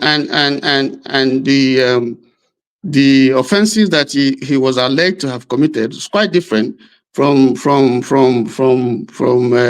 7-count charge that was brought. That was later brought, because just like it's been said, there's been series of amendments. Now you asked me a question. 3 questions you asked me. I concede here that I'm not a lawyer. I don't know if you are a lawyer, but I concede here that I'm not a lawyer, and I'm just speaking as a layman. I made that very clear. The point that I'm making is, which is very clear, and anybody would have picked it. It's the justice behind what has been, whether justice has been done or not. It's not a question of whether he's an Igbo man or not. That's a very, very narrow way to look at it, and that's why I had to make. I'm asking of a name. Excuse me, give me a right to express myself, please. Hold on. Please, I listened to you when you were speaking. You asked me a question. Let me excuse me. There are questions that waste time. What I want is, if I ask you, do you know the capital of United States? I am not in a law court. You cannot be asking me yes or no question. I have the right to express myself. That's all. Oh, so please, guys. As a deputy, let's not turn it into a argument. Let's say what people have to say. Hold on. Let's understand ourselves here. Mr. CM asked a question to Tony. Mr. Tony, if you know the answer, give him the answer. If you don't know, let's get to another person. I'm trying to explain, and he's asking me, you want me to say yes or no? Previously, Electricity asked a question, yes or no. But I don't think CM was asking yes or no question. He was just asking you to give him names. It's very simple. If you don't know, you don't know. Simple. That's not relevant to the issue that we're talking about. Okay, now. Okay, forget about it. Let's go to another person. Okay, Mr. Tony, since it's not, you guys need moderating. You guys need moderating. Mr. CM, it's very obvious. Yeah, it's very obvious he doesn't have the answer to your question. No, so let's forget about it. You can't say that. You are not in my mind. You can't say that. Yeah, Mr. Tony. You can't say that. Listen. Yeah, let me come in here. Mr. Tony. You are bringing in bias discussion. If it's not relevant, don't answer it. What are you We're, saying? Mr. Tony, we're instead just of speaking from our If biases. it's we are not not relevant, understanding there's ourselves here. no bias. Let's forget about it. Accusation has been made No, against a man. Mr. He No, is he in asked a court. Just question. beating about the bush. Mr. Tony, Just beating Mr. about Tony, the he bush. asked a question. Since you don't have answer to his question, let's proceed. Simple. No, So I now don't this is what agree. I don't agree. I don't okay. agree with his All right, position that Okay. gentlemen, what he's doing Now, now Okay, is now let me gentlemen give of my the contradictory. own cross, argument. It's wrong. It's gentlemen, still okay. please. Yeah, Let's Mr. Tony, proceed. Hello. Let's Mr. That proceed. is PM, It's wrong. okay. let me give my own argument, and I will start with It's today. wrong. Okay, gentlemen, I want this to be a free flow discussion and not for us to go. Mr. Tony, go ahead and explain yourself. You have 3 minutes, please. Thank you. Yes, what I'm saying is that it is wrong to reduce this thing to just ethnic this trial to just bring it down to look at it from the narrow prism of ethnicity. That's not the issue. And the court, this case is, in fact, what we're doing now is subjudice, because we are not supposed to be discussing this because the case is in court. My position is that this Supreme Court has sent this thing back down to the lower court, and the lower court has been instructed to retry this case, giving the relevant section of the law that they think he has violated. And therefore, if you say that they are trying him because it's just this whole thing is because he's an Igbo man, then you know more than the Supreme Court and the judges. Maybe there's something you know that we don't know. Okay, so All let me right. take my time. Let me correct something here, Mr. Tony. Why the case is in court? The public can discuss it as long as we are not part of the case. We are not the lawyer. We are not the judge. We are not the jury. We are not members of the jury. We are not a court clerk or anything. We are just members of the public, and the public can discuss any case. There is no law that forbids public from discussing ongoing case. Only those who are involved in a case are forbidden from discussing any case. Now, like I said earlier, again, it's about fairness, equity, justice, and what is good for the goose is good for the gander, not about tribe, because it could be anybody. However, Mr. Tony, you will agree with me that That is my position. That's my position. I know. That's your position, and I agree with you. But you will also agree with people that have the sentiment that some other people have been held on the same charges. People like Showore, people like Sunday Igbo and whatever people, and have been released. These people are quote unquote. I acknowledge that. Yeah. Okay. I did acknowledge that. Okay, now, thank you very much. Let us look at just one more thing I want to do. Go ahead, sir. Let us look at the first coup, 1966. There's a perception that is an Igbo coup. There's a perception that in some quarters that this is an Igbo coup, and people are reading that meaning into it because of the outcome of the coup. But in the original planning of the coup, and I've read so many things, and I've even listened to IBB on the subject, it was those who participated in the coup were people from all parts of the country. But because of the outcome, because of the way the thing turned out, now people are reading different meanings to it, which is not so that the perception that we get in this case, in this trial, is that he's been tried, he's been punished because he's an Igbo person, and I refuse to subscribe to that view. Thank you, Mr. Thank you, So, Mr. my time, please. My yes, time. your time, Ken. Again, You see, I want us to make. I do not want to comment. I do not want to comment. I want to make this less moderating. So, if we can have this discussion respectfully, and we don't turn it into. Let's establish this, please. I recognize our sentiment. However, please, it's about fairness, equity, justice. Whatever it is, not because Nnamdi Kanu is an Igbo man. We want him released. We want the judge. We want the law to prevail. The law must be blind. As they always say, CM, you agree. They said the law must be blind. Now, Kene has the Let me floor, weigh see, in not you. 30 seconds. Kene has the Please, floor, 30. not you. Can I please 30 seconds? Let me weigh in. You see, Nigerian Constitution, there's a provision, whatever section it is, for a charge against terrorism. That charge in the Constitution did not say it's only against one ethnic group. The way you interpret it for a Yoruba man is the way you should interpret it for every other person. That is the position of Mr. Tony. That is the position. So because they looked at, they charged Igbo for treason and later let him go. The same treason, the same word, the same number of TERRORISM,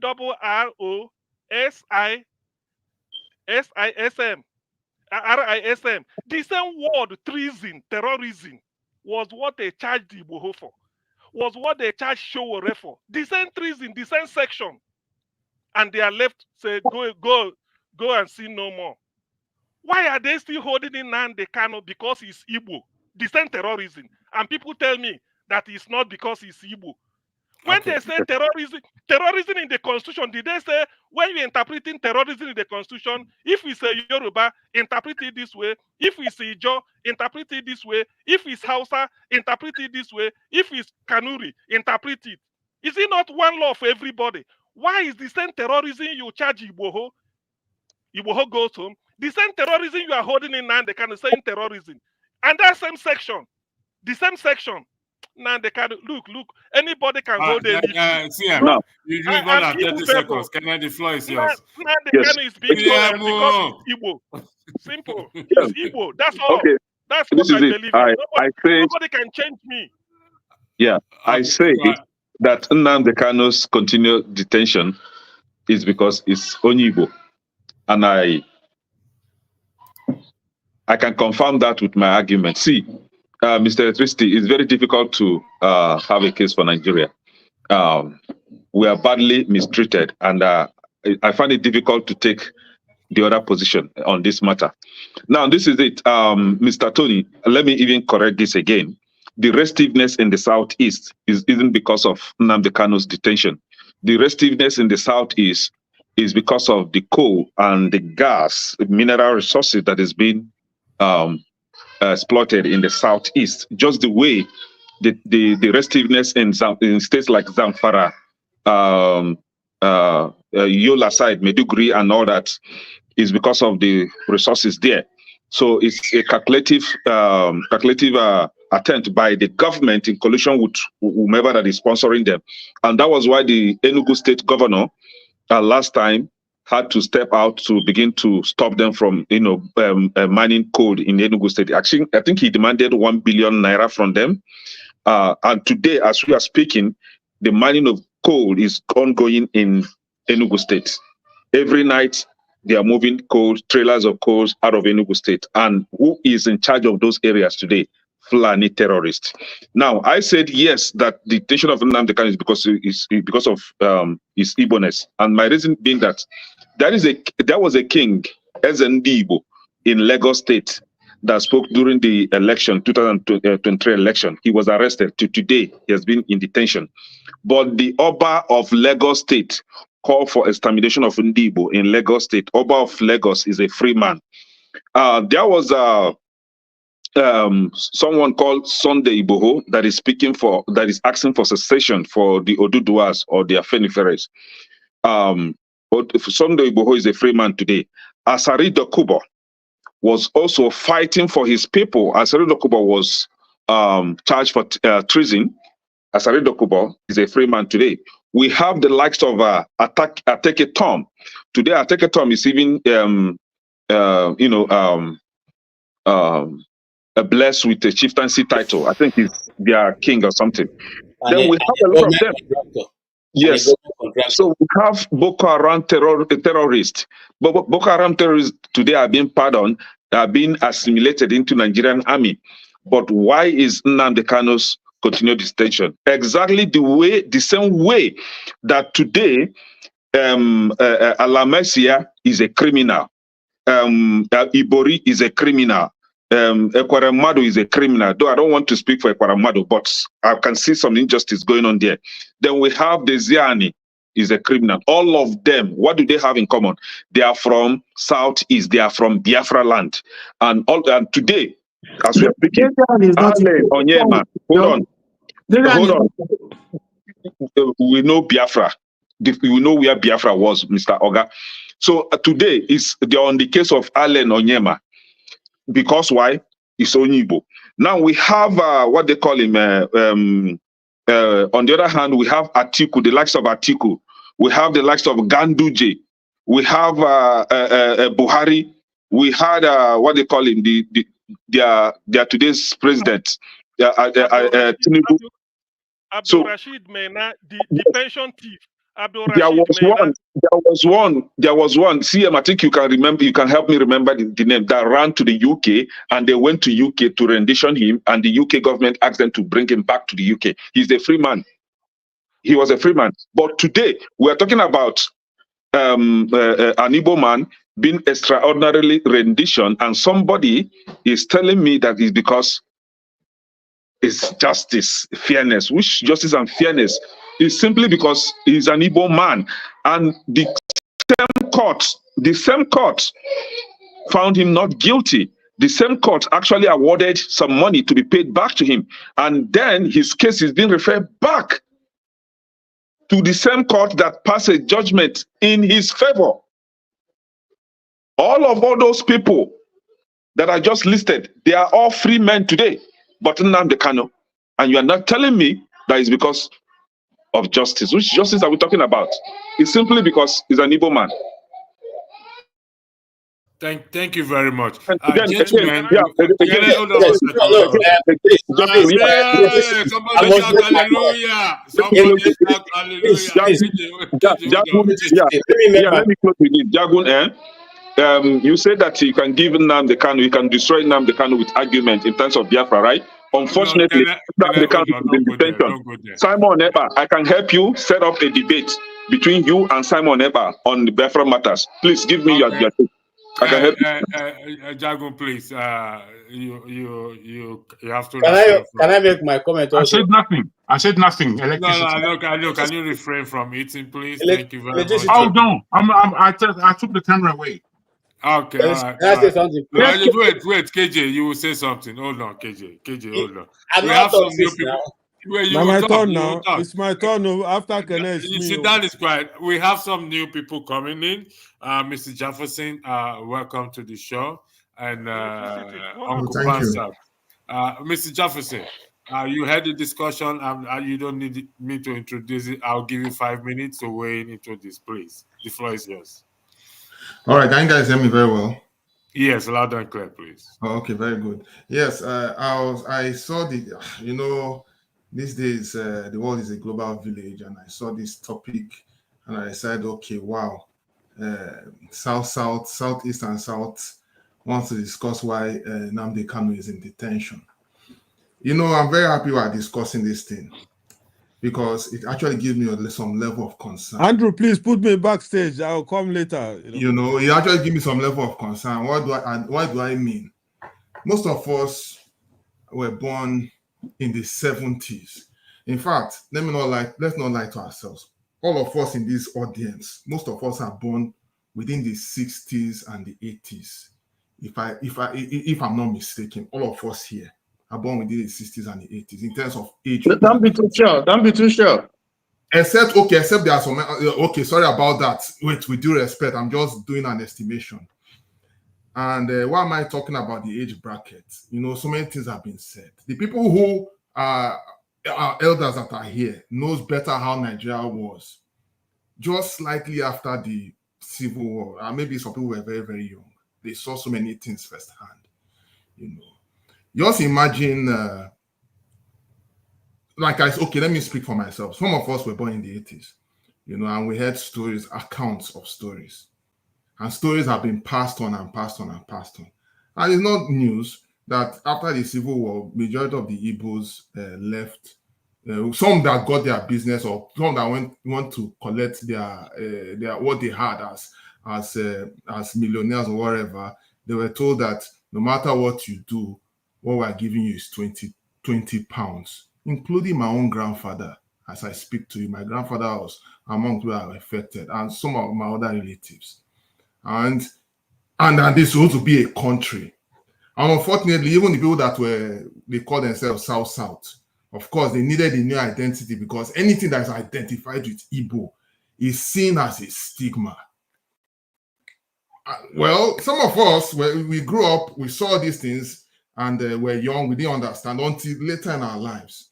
And if I'm not mistaken, from 1970 till now, if I had to do some estimation, that should be about 54. Is it 54 years? Please, can anybody help me? That's 54 years after the Civil War. If we're a reasonable country, we're supposed to learn from the aftermath, right? And see how we can make amends. Unfortunately, our fathers trashed the whole thing.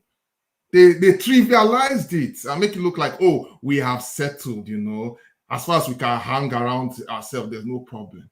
But they failed to address the critical matters.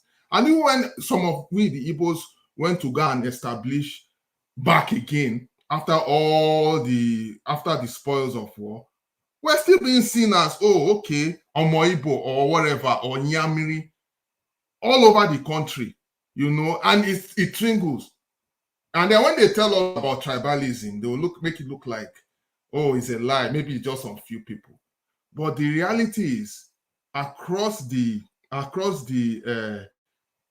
masses and across the elites, is still there. There's this fear. And of course, I don't need to tell you, look at the last election that happened, right? It's an aftermath.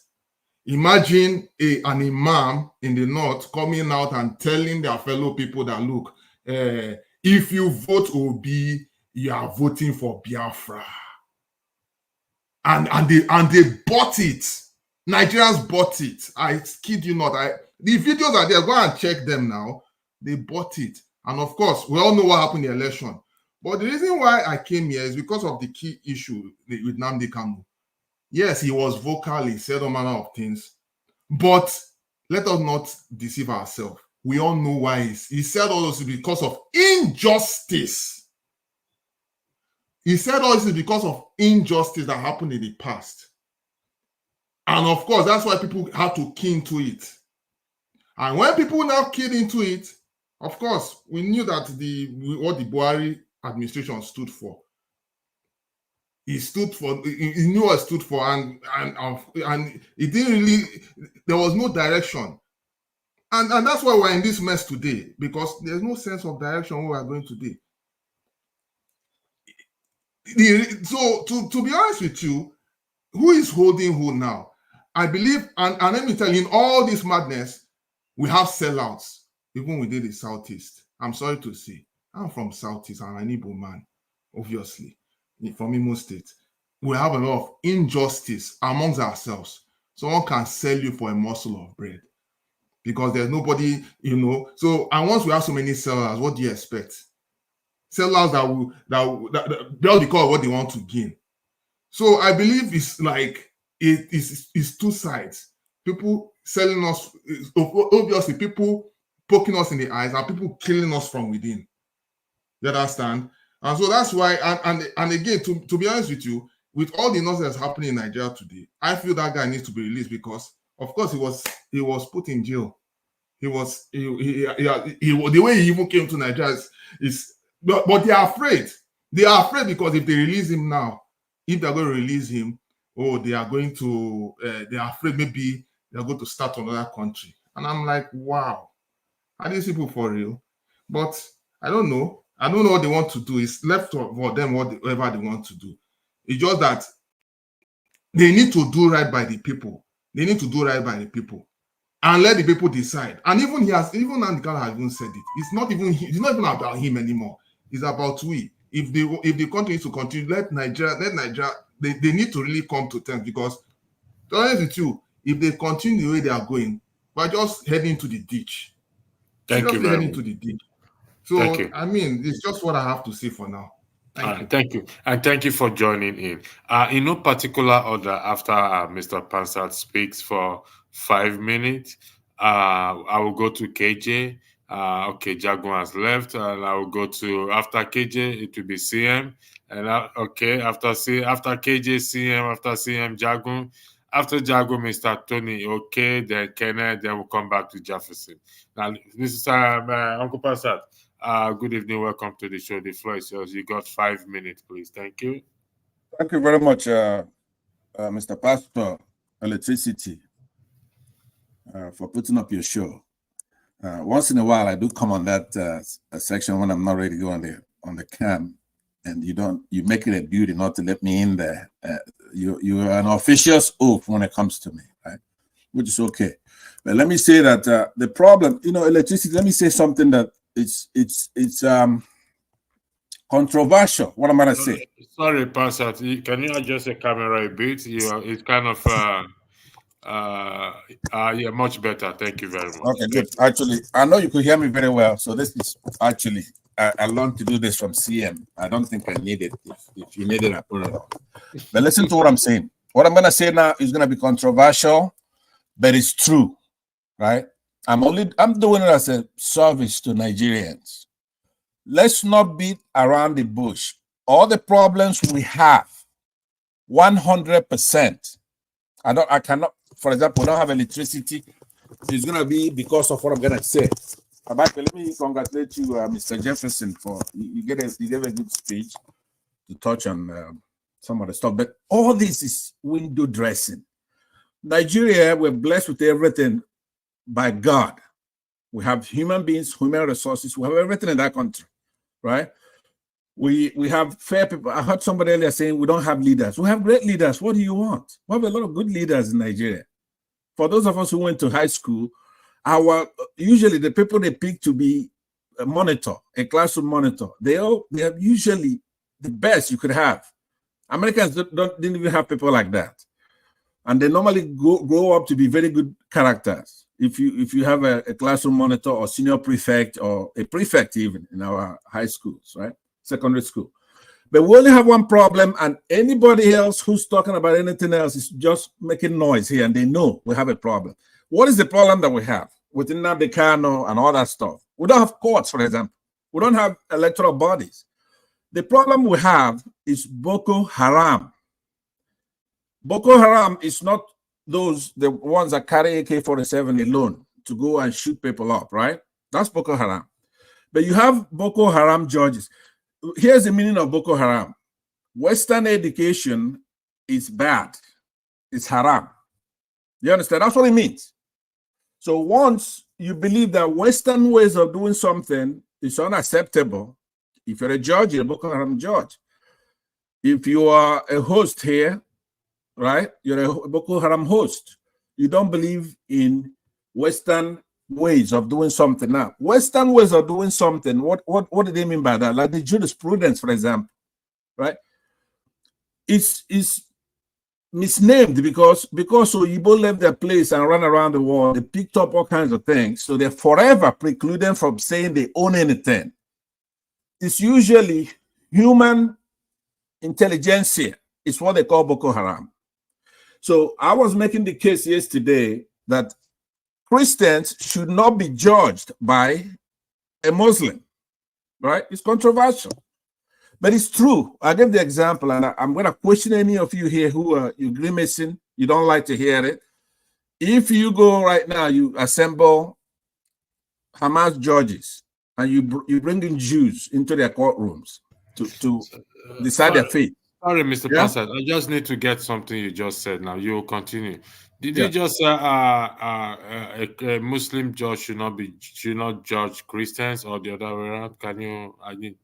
Muslim judges should not judge Christians because go ahead. They don't believe. Go ahead. Yeah, they don't believe in the Western jurisprudence.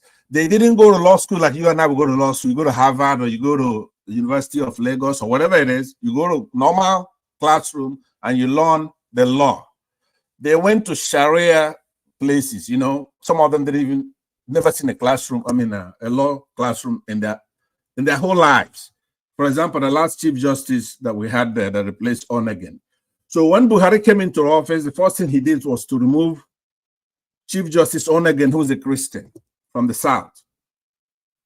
And then he put in a Sharia judge. So now, how do you identify a Sharia judge in Nigeria? If he's a Muslim, it's a Sharia judge. Here in the United States, where we are, that is where the system that we copied, ipsissima verba, the Constitution of the United States. If I walk into a courtroom, right, and there's for their process going on for somebody to determine my guilt or innocence, I could look at the jurors. First of all, we have a jury system. You have to be tried by a jury of your peers. That is very, very sacrosanct. Not a jury of your enemy, a jury of your peers. So when they do for that process means that you're selecting the people who are going to be, say here in California, it's 12 jurors. In Texas, it may be 7 or 9 or something like that, different jurisdictions. But anyway, so you could take a look at somebody and say, you know what? I don't want this guy to see my judgment for cause. And they're going to toss him out. Sometimes you have preemptory. You have 2 whacks at it, two sessions. You could remove anybody. You could remove a judge. You could say, no, I don't want this judge. I think this judge is going to be prejudicial to my case. So once you know, for example, why I'm talking about the Sharia thing is that if Muslims believe that Western ways are unacceptable to them, and they finagled in 1999 their Sharia law into our system, 12 northern states decided that they don't want our system, so they put in their Sharia law into their own thing to decide their stuff. Now you have to know what is a Sharia law. They have about 5 categories, right? They have ones that are obligatory. Mr. Pansat, can you hold that thought on Sharia law? Reason why I say you should hold that thought is, in the next broadcast, we'll be focusing on the Sharia law enshrined in Nigerian Constitution. If you can hold that thought and bring it on the next time we're having this discussion, it will be very, very helpful. Like I said, the next discussion is going to be based on the Sharia law enshrined in the Nigerian Constitution. But I need you to answer this. I mean, to clarify your position on this.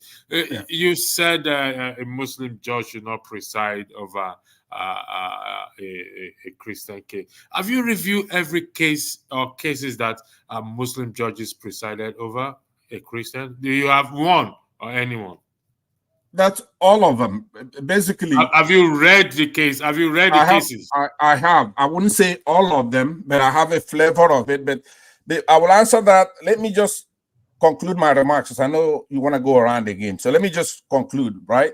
I will join that panel when you talk about the Sharia law, but let me give you the next broadcast. Let me just at least give you the category, right? I'm not going to discuss it.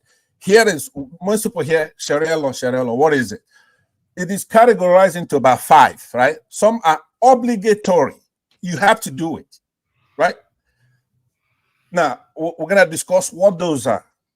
You have to do it. If you're a governor, if you're a judge, if you're sitting on a panel to decide our election, even though it's not a Sharia court, you have to, when you have this discussion, you have to distinguish between a Sharia judge and a Sharia court. Okay, right? Mr. President, let's hold this thought for next broadcast. All right, so let me one is obligatory, then they have one that's recommended, they have one that's permitted, there's one that's discouraged, and then finally there's one that's forbidden. Now that forbidden one is the one they call, like a Western education comes under that category. It's forbidden, right? It's haram. Okay. So what I started off saying again, Mr. President, if your time is up, we will deal with this Sharia law. Okay, Honestly, but can I conclude? I will have you as I'll have you as my guest. Okay, I'll be there. But listen, let me conclude. I've made a lot of controversial statement here, but let me conclude by saying this. I said that we have no other problem. Electricity, there's nothing for you to run to. Nnamdi Kanu, or if elections are held and they turn off the beavers, or if whatever, if we budget money to build monuments, right? We must solve the problem which we have, which is the intersection of Islamic tradition and then the Western normal everybody's tradition. Thank you very much. We have to I'm so solve sorry. it. Pansa, I'm so sorry I have to Time interject. is up. Electricity, I'm so sorry I have to interject. I'm so sorry, guys. Pansa, yes, you have said, we have, of course, we obviously have issues with religion. Guys, I'm so sorry I have to interject. But I can tell you one thing for a fact. Jefferson, hold on. You say we're trying No, to I just something I want to say so you understand. Because of course, I just there's something I want to say. So no offense, it's not. I don't mean to interrupt, but I just have to say this. To be honest with you, with all these so-called laws, even the so-called Muslims that are currently practicing it know fully well that it's not even solving their problem right now. Right now, they are even going. In fact, right now they are in a state of chaos.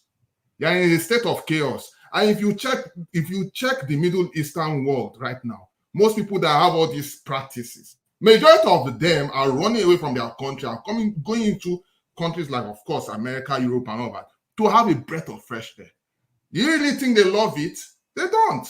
It's not really solving the problem. But I can tell you one thing. Yes, they might use it as a face. They might use it as a face to say, that this is the problem, religion, laws, and all that. But I can tell you one thing. That is, yes, it's still part of it. They might want to enforce some laws of which everybody is not going to stomach, because at the end of the day, Nigerians, no matter how crazy things are, there are some things we are not going to tolerate. If not, everything is going to dissolute. But I can tell you one thing for a fact, that all those religion things is not, in fact, it's really far away, because at the end of the day, most of them are still dying with this Boko Haram insurgency, what they call it, Fulani herdsmen and banditry. Everything has not ended. Sorry, Jefferson, I have to stop you there, please. Gentlemen, if you have time before the next broadcast, please kindly take a read at the Sharia law enshrined in the Constitution. We're not going to be going outside that Constitution, okay? It's a very sensitive and very controversial issues, and we have to keep open mind. Pastor, I hope you've agreed to be the guest, and we'll have you here. Could I tap off what I just said? Could I just tap it off and then I'll leave? No, Pastor, you can't do that. Yeah, KJ, the floor is yours. Thank you very much. Thank you so much. I've been waiting for this long to make this. My apology, my boss, please. Sorry about that. No problem. Now, I wanted to ask Jagun something, and I don't need an answer from you, but you can think about it. I don't know how many of Nnamdi Kanu's broadcasts that you listen to. Well, for me, I listen to almost everything that he had to say. And before I started listening to him, it was a broadcast he made and mentioned certain things my late father had told me, which unless you are a bona fide, Igbo man, you don't know that story. You don't know that story. And so from that day, I said, this guy knows something I don't know. And I started listening to almost every broadcast, back to back, to the point that my son, who was then 5 years old, knows Nnamdi Kanu's voice. Now, I'm saying that to say that you said you will take Nnamdi Kanu 1,000 pieces apart. I'm definitely too sure that will never happen. Because even Nigeria as a nation, when Nnamdi Kanu challenged them to a debate, Catherine, what's her name? Former ambassador to Nigeria from British ambassador, advised, because then, what's his name? Lai Mohammed was getting ready to bring in people to come and debate Nnamdi Kanu, and the woman advised Nigeria not to even try that because he will floor them. That's what she said. That's the word she used. He will floor you people. So if you're talking about understanding and knowledge, I don't think the person of Nnamdi Kanu is the person you were referring to. You probably say that you don't like his lingo. It's okay.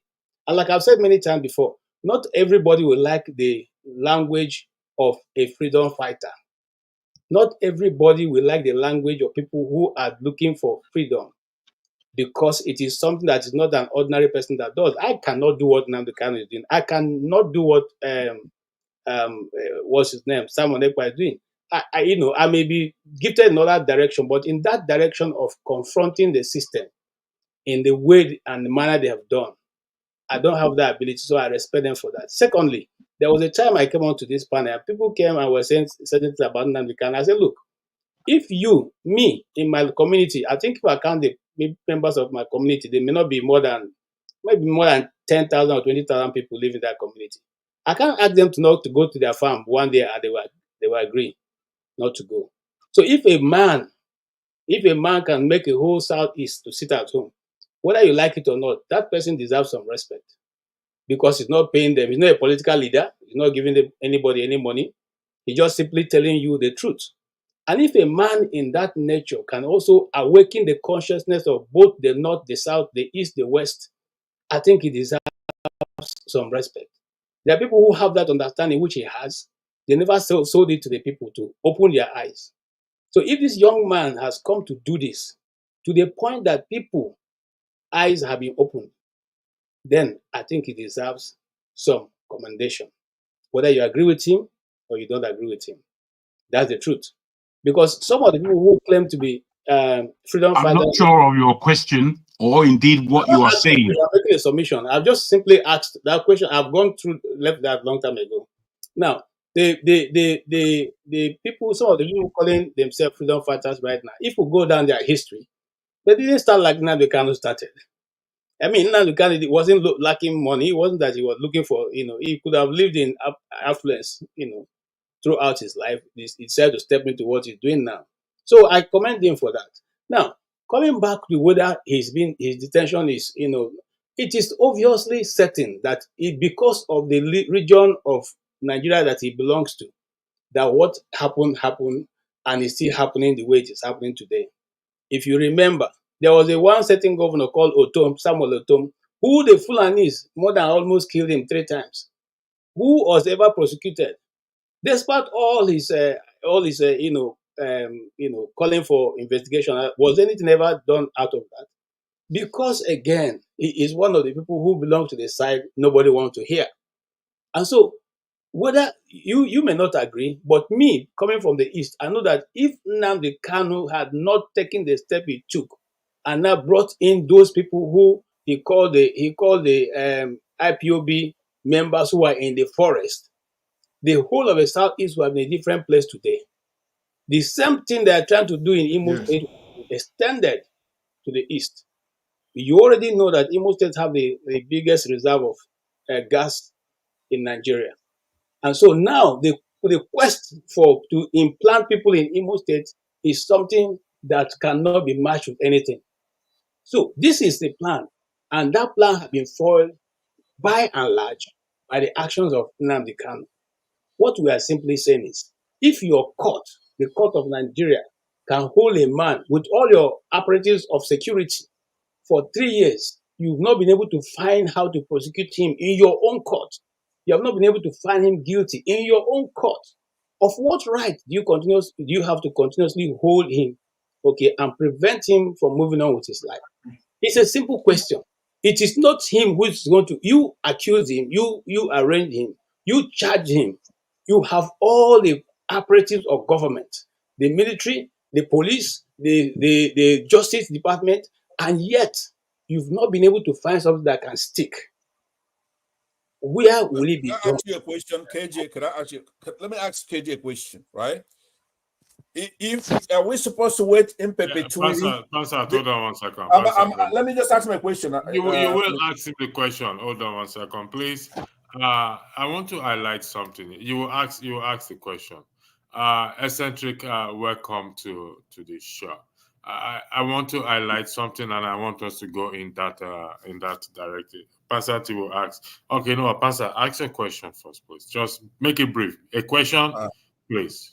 Yeah, KJ, with all due respect, what I'm saying is that if this Northern Muslims come and they capture one of our sons, right, with connivance of Britain, and they're embarrassing us everywhere, and they're buying our people, right, and other people, for example, the Shiites of Zaria, they don't have to do anything else, for example, to release him or find him guilty. Holding him is a provocation. You understand what I'm saying? Holding him there is the provocation. They've done all they want to do. They don't have to do anything else. So we're not going to be there in perpetuity while we're talking nonsense about everything else. The point is that we don't have a judiciary. Person, are you going to ask your question? You said you want to ask KJ a my question. question to him was, are we supposed to wait until there's a resolution, or it's just holding him without obeying the court orders, and we have no trust and faith in the KJ, sorry, thank you for the question. I don't need you to answer that question. You answer that question later on, please. No, I will forget. Please, if you don't mind. You won't forget. This is part of the question. This is part of the question Pansat asked, which I just highlighted. So, I will start with Eccentric that just joined. Then I will go to Mr. Tony. I'll come to KJ. Kenneth is off there, so it's not on the screen. So let me put. I think I would have forgotten my question. So no, this is the same question. Yeah, this is the question that Pansat asked. Okay, what can anyone do to speed up its release to date? Let's just look at that question. We're taking the bot out. CM, hold on 1 second. What is it, CM? Tell me, what did you lose now? No, you are trying to do Yakubu here. You said after KJ, it will be me. No, that's how you started now. This one, I'm Mahmoud. Oh, no. No, CM, wait. You see, when I saw this comment, I think we've deliberated on the issue of Kanu and his detention. What is important now is, you will agree with me, what is important now is, what can anyone do to speed up its release? What can anyone, all the people, TM, it's not your turn to talk. You will speak. I'm changing please, I'm appealing to you. I know you have a lot. Listen, I'm going to make it a free flow discussion later on. So you can be here till 4 a.m. in the morning, and there's no any broadcast schedule after. But I want us to look at this, then we'll go back to a free flow discussion. Is that okay, CM? Are you okay with that, if you don't mind, please? Thank you for your understanding. I love you too. Eccentric. Boy. What can anyone do to speed up its release?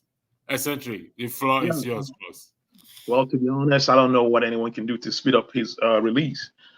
But this is a quote from Noam Chomsky. If you guys know who he is, Noam Chomsky, he has a quote that's pretty remarkable, and it has something to do with this particular case. He said, if we don't believe in freedom of expression for people we despise, we don't believe in it at all, right? And Nigerian constitution was constructed using, American constitution. Therefore, freedom of expression is also enshrined in the Constitution of Nigeria, right?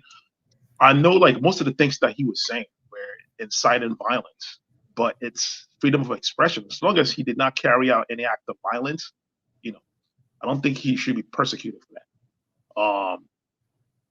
that. This is what makes a civilized country, right? Freedom of expression should be enshrined in the Constitution. It should be a right for everyone, right? Regardless of what like in America here, there are people who incite, who have extreme views, right? But for the fact that they don't, they don't carry out violence act, they are not persecuted. Even though we've seen cases where, like, for instance, the Uhuru movement, Biden's government is going after the Uhuru movement because of their belief that the Russians are sponsoring the movement, even though there is no proof of that, right? I think that should be. It's kind of like a shame, you know what I mean, for Nigeria, to persecute someone based on what they were saying. Personally, I'm not a fan of Nnamdi Kanu. That has nothing to do with the law.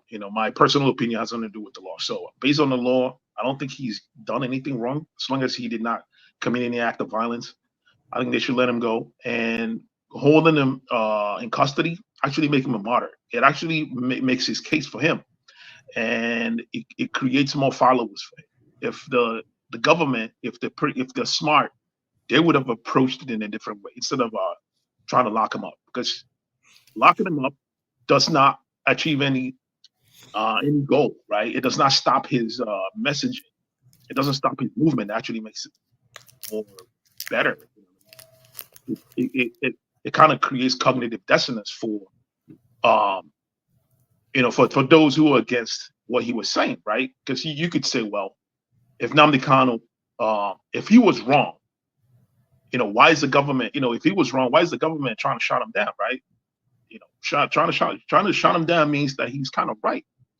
So, in this with this premise, I think that, I believe that the government should let him go and find a better way to like actually find a better way to dissuade the people that he's convincing to, do anything that's in the detriment of the country's stability, right? That's my submission. Thank you very much. KJ, are you there? Okay. KJ has gone into hibernation.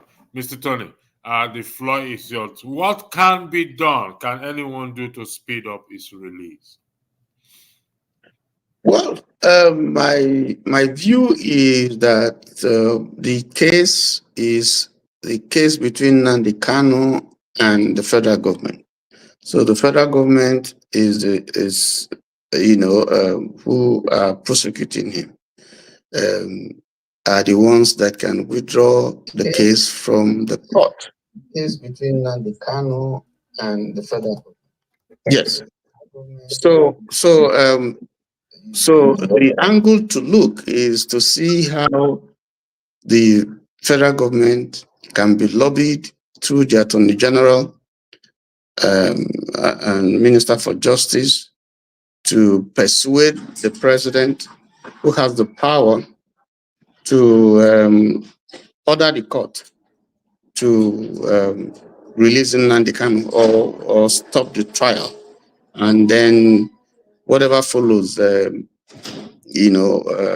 be resolved, because that is what we have seen done with other cases, other individuals in various parts of the country. Al Mustafa was in prison for, you asked me, for 15 years, starting from 1996. But the court freed him. And I guess it was because there was intervention. So the president has the power and the authority to stop the prosecution and let the man go. And then any other talk can follow. Abaribe has done a good job. He bailed him initially, he stood bail for him. He is the senator. He has done what he could, and he's still doing what he can. But I think that all efforts must be made to ensure that the man is released, and that's my position. Thank you, sir. I'll come to you, CM. CM, you know the question I asked: what can be done? Can anyone do? Should the South versus Southeast, or the Biafran or the Igbo, should they protest? Go to the State House or the Aso Rock and or the Chief Justice Office and protest to have him released speedily? Well, the thing is, it still does not distract from the view I hold that I hold the view strongly. I'm immovable on it. He's just there because he's Igbo. It's as simple as that. Now, Nnamdi Kanu is used as a symbol to prolong the hatred against Ndigbo. It's quite obvious. I said there's no Nigerian, whether living or dead, that has been renditioned extraordinarily. No Nigerian. That's one. Secondly, no Nigerian, living or dead, has been renditioned and made to go through trial. Number three, there is no Nigerian that has been renditioned and made to go through trial from High Court, Appeal Court, Supreme Court, and be made to go back again and start afresh from the High Court. It's only an Igbo man. There is no Nigerian, living or dead, that the court, a Nigerian court, gave bail. Go and prepare for your case and come back on so day. And a battalion of soldiers invaded his father's compound, wanting to, and slaughtered 28 people, including a dog. It has never happened in Nigeria before. It's only Nnamdi Kanu, simply because he is Igbo. It's as simple as that. So it had the same thing happen with Sunday Igboho, and they tried to wait. Hey, listen. Please, listen. Listen, Sunday Igbo was never given bail. Nobody, they are not the same thing. Sunday Igbo, what you will Calm tell down. me, listen, please, excuse me, please. Don't just excuse me. Let me make Yeah, my I know. point. He's on Okay, your don't side. calm down. This is my this is my thought. Yes. And so I want what I will take to be the similar, exactly the same thing is a Nigerian charged to court, standing trial, giving a bail. You go back to your house, and the battalion of soldiers came when you were enjoying your bail. It has never happened. No Nigerian was ever given a bail. While you enjoying your bail, a battalion of soldiers come and invaded your house. It has never happened. Hold on 1 second. You are going to continue. You continue. The floor is yours. Mr. Pansat, what you do for me, if you don't mind, is you're not going to have an opinion because I'm making you the moderator for the meantime. And Kenna is not here, KJ is not here. But you don't have an opinion. The question is, what can we do? What can anyone do speedily to release Nnamdi Kanu? You do not have an opinion, Mr. Pansat. You are moderating. Thank you. I yield the floor back to you. CM Pansat, I'm behind. You are moderating. Thank you. Gentlemen, I'll be leaving. I wish everybody well. Mr. Tony, thank you very much, and we shall catch up our usual way. Thank you very much. Thank you. Thank you. So, having established these facts, it's incontrovertible. Nnamdi Kanu is the only person because he's Igbo. So, asking me now, what can we do to quicken his release? God. The way we answer it is to quote what Chief Dan Olas said on AIT. That in Nnamdi Kanu, if anything happens to him, the gods are wise. Thank you. All right, who's next? I'm not allowed to have an opinion. How is he going? KJ, are you back here? Let's go to Jegun then. Jegun, the way we're going to do this, because I don't want too much confusion, I don't want to talk a lot, aside from what we're talking about. We're going to go from Jegun, going clockwise, right? Good man. Thank you, Pansat. Not that eccentric. All right, go ahead. Thank you. I don't know if KJ is still around. He asked a question about myself and Nnamdi Kanu having a discussion. Now, you know, the way he spoke it is as though, again, Nnamdi Kanu is a different species of human being. He's not. He's just a human being, like the rest of us. I really dislike the way some people put in their mind that there are people that are above. You see, we Nigerians, we are part of the bloody problem.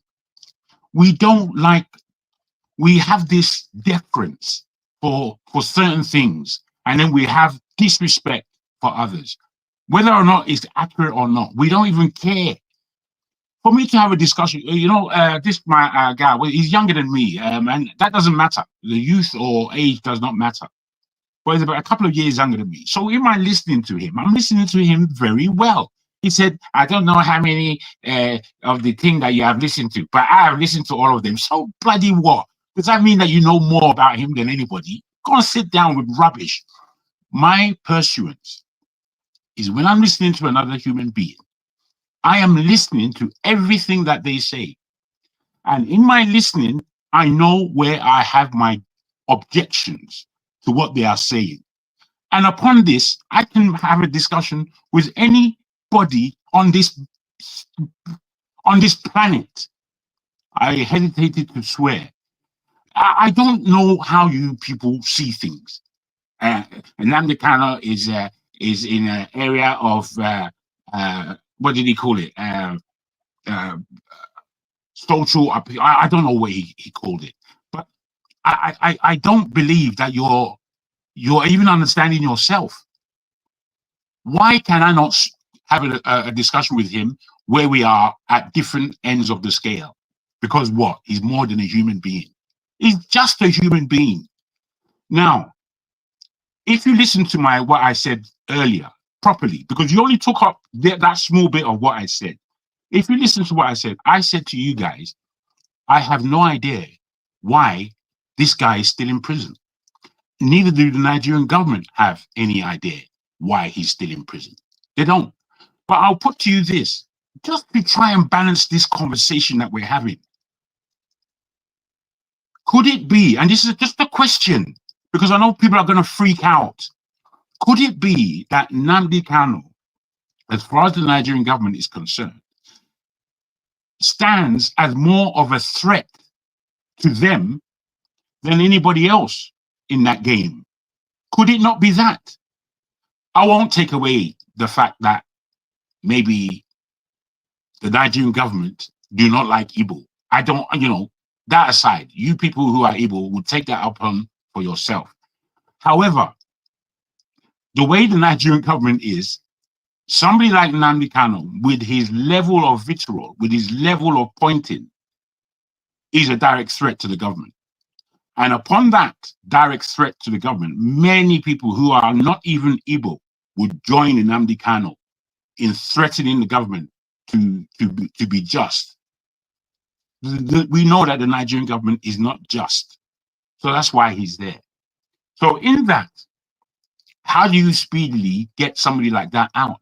Well, if you're thinking at all, we understand that unless there's a level of support that is galvanized to petition for his release, and when I say petition, I mean in all levels, politically, agitation-wise, coming out into the street and being vocal about his release, then I don't know that anybody's really doing that. I maybe I'm wrong, I don't know, but I haven't seen it where people are coming out into the street and supporting Nnamdi Kanu's release. We are all in our houses saying what we're saying. We're not doing anything. All we're doing is creating more enmity between ourselves as people. I've put it to this panel before. The way the map of Nigeria, as left by the Europeans, that we still sustain, this is a major problem in that country. There is no area that really gives an example of unity or of progression in that country. We know that we are a country of 2 minutes, Jagan, 2 minutes. Thank you. We know that we are a country of many ethnicities. In the South, whether we like it or not, between the Yorubas in the far west, the Igbos in the east to the Calabas, even further east, there is more affiliation between these ethnicities than in the ethnicities that are in the Midwest or in the core North. But yet still, we stupid Nigerians, and we are fucking stupid, we stupid Nigerians have not formed in our mind how to come together in order to increase our power. I put it to you people, if there was a strategy that was Yoruba Igbo, there's a strategy with the Fulanis put in place, very wisely of them, who are a minority. They call themselves Hausa Fulani. They even put Hausa first, heavily. And they joined a very large group of people in order to insert their power. Yet Igbo and Yoruba are quarreling like fucking idiots all day long. I don't know why you people don't look at it properly. We in that stupid country have to come to alignment that is ours. We have to come to a geography that is ours. We have to come to a politics that is ours. But what we do, stupidly enough, is either to join the East in their Islamic pursuit, or the West in their pursuit of horror that they do all around the world. We haven't identified ourselves at all. But for Igbo and Yoruba to be quarreling, let's wave the flag for that all day long. Waste of time. Rubbish people with rubbish thinking. Rubbish people with rubbish thinking. All that thinking doesn't lead us anywhere. I don't like the Yoruba because this, that. Rubbish. The Igbos, this, that. More rubbish.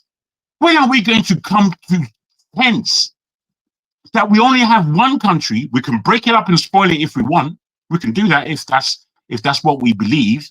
If our pride is so much that we believe that we're beyond the human state. You're not beyond the human state, for goodness sake. You're just another idiot human being walking around fatlessly upon this earth.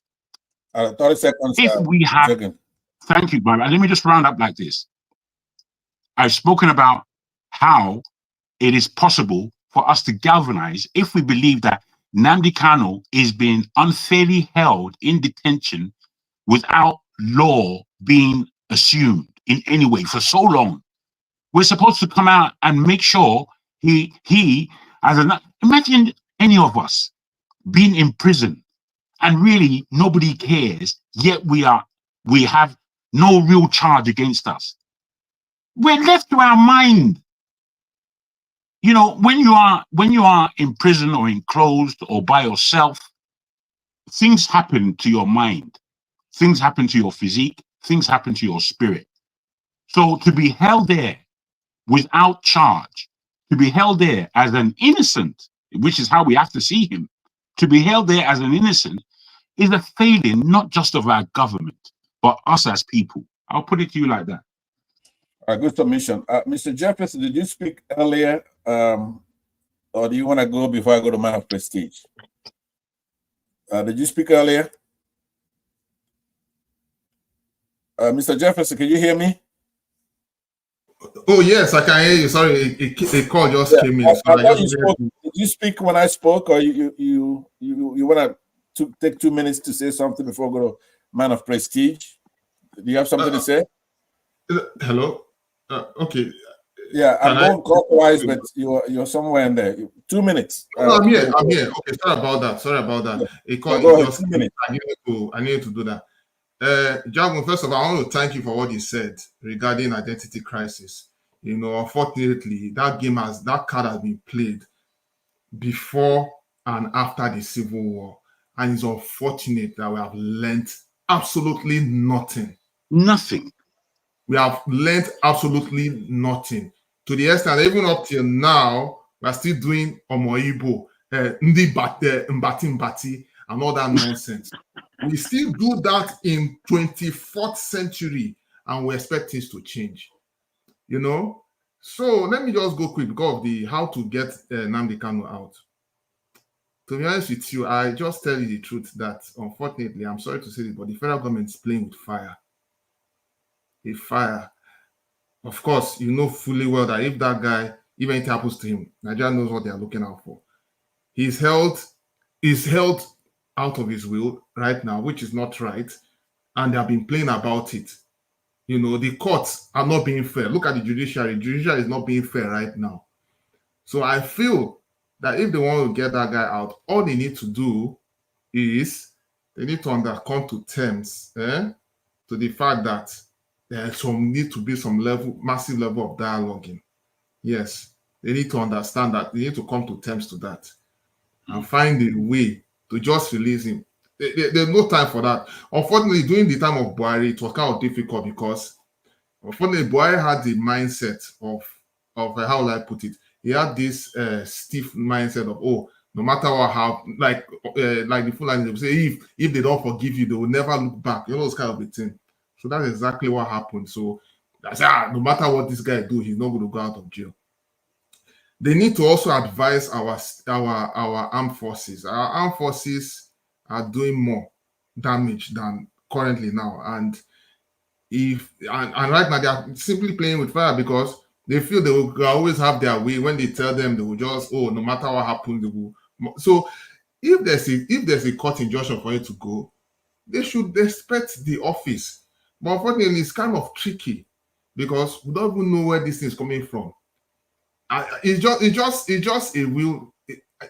a way of let them just follow court order.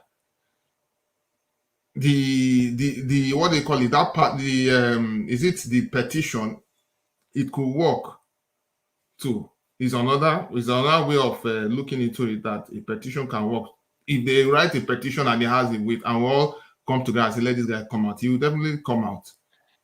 But right now, everything that stands in the hand of the government, everything in their hands, for them to really realize that, look, they need, in fact, all the top leaders, past, present, they need to really sit down and resolve this issue, because if they don't sit down and come together and find a way to resolve it, the problem is not going to stop. And we're going to have more issues continually. I'm going to stop there for now because that's just my own opinion about the whole matter. Thank you. Very good, time-wise at least. Let's go to man of prestige. Yeah. I believe it's your first input, so you get 5 minutes for your input here. Go ahead. All right, thank you, Pansat. I'm greeting everybody. My summation, I'm going to borrow some of the narrative from Eccentric and from CM. Some of the narrative that, they painted here. And the reason why I'm saying that, CM says something about the Igbo, not the kind of being an Igbo. Yeah, there's a truth to that to a certain degree. And Eccentric says something about the democracy, which we borrow from the, so-called America, that's what we are practicing. But I don't know if exactly what we are practicing in terms of judiciary and all that kind of things. When you say something, so outrageous, like I didn't really follow Nnamdi Kanu. I can't come here in Barbados, and tell you exactly, what insidious statement he was making during that time. I've always been here, but I know something like that was carried out. So whatever I'm hearing is what people say that he said. I never really read what he said, so I don't have time to do that. But having said that, even I thought he said all those things that they say he said for that tribe and for the government and everything. Yeah, you invite him and interrogate him and ask him why he said that. If there's any one of them that is detrimental, that is really bad, you can prosecute him for that. But in my own opinion, it's not something that warrants years in prison. I mean, how long he's been in prison, and we know what happened, when they went to Umuahia, to his house and all that kind of things. So having said that, this is not about, I know we are very tribalistic people, but it's not about tribe outside Yoruba or whatever. It's the people ruling the country. It's just like what happened during the election. That's when you see all this tribalistic stuff coming up. So that's the people are called, the people in government, the politicians. They are the one holding Nnamdi Kanu, both from every tribe in Nigeria, even the Igbo governors. They are part of it. And they don't want Nnamdi Kanu to be released. This is just strictly my own opinion. They don't want there's some tribalistic coronation to that. The Kabas and someone, they're just afraid of the Igbo. So I'm going to call it what it is.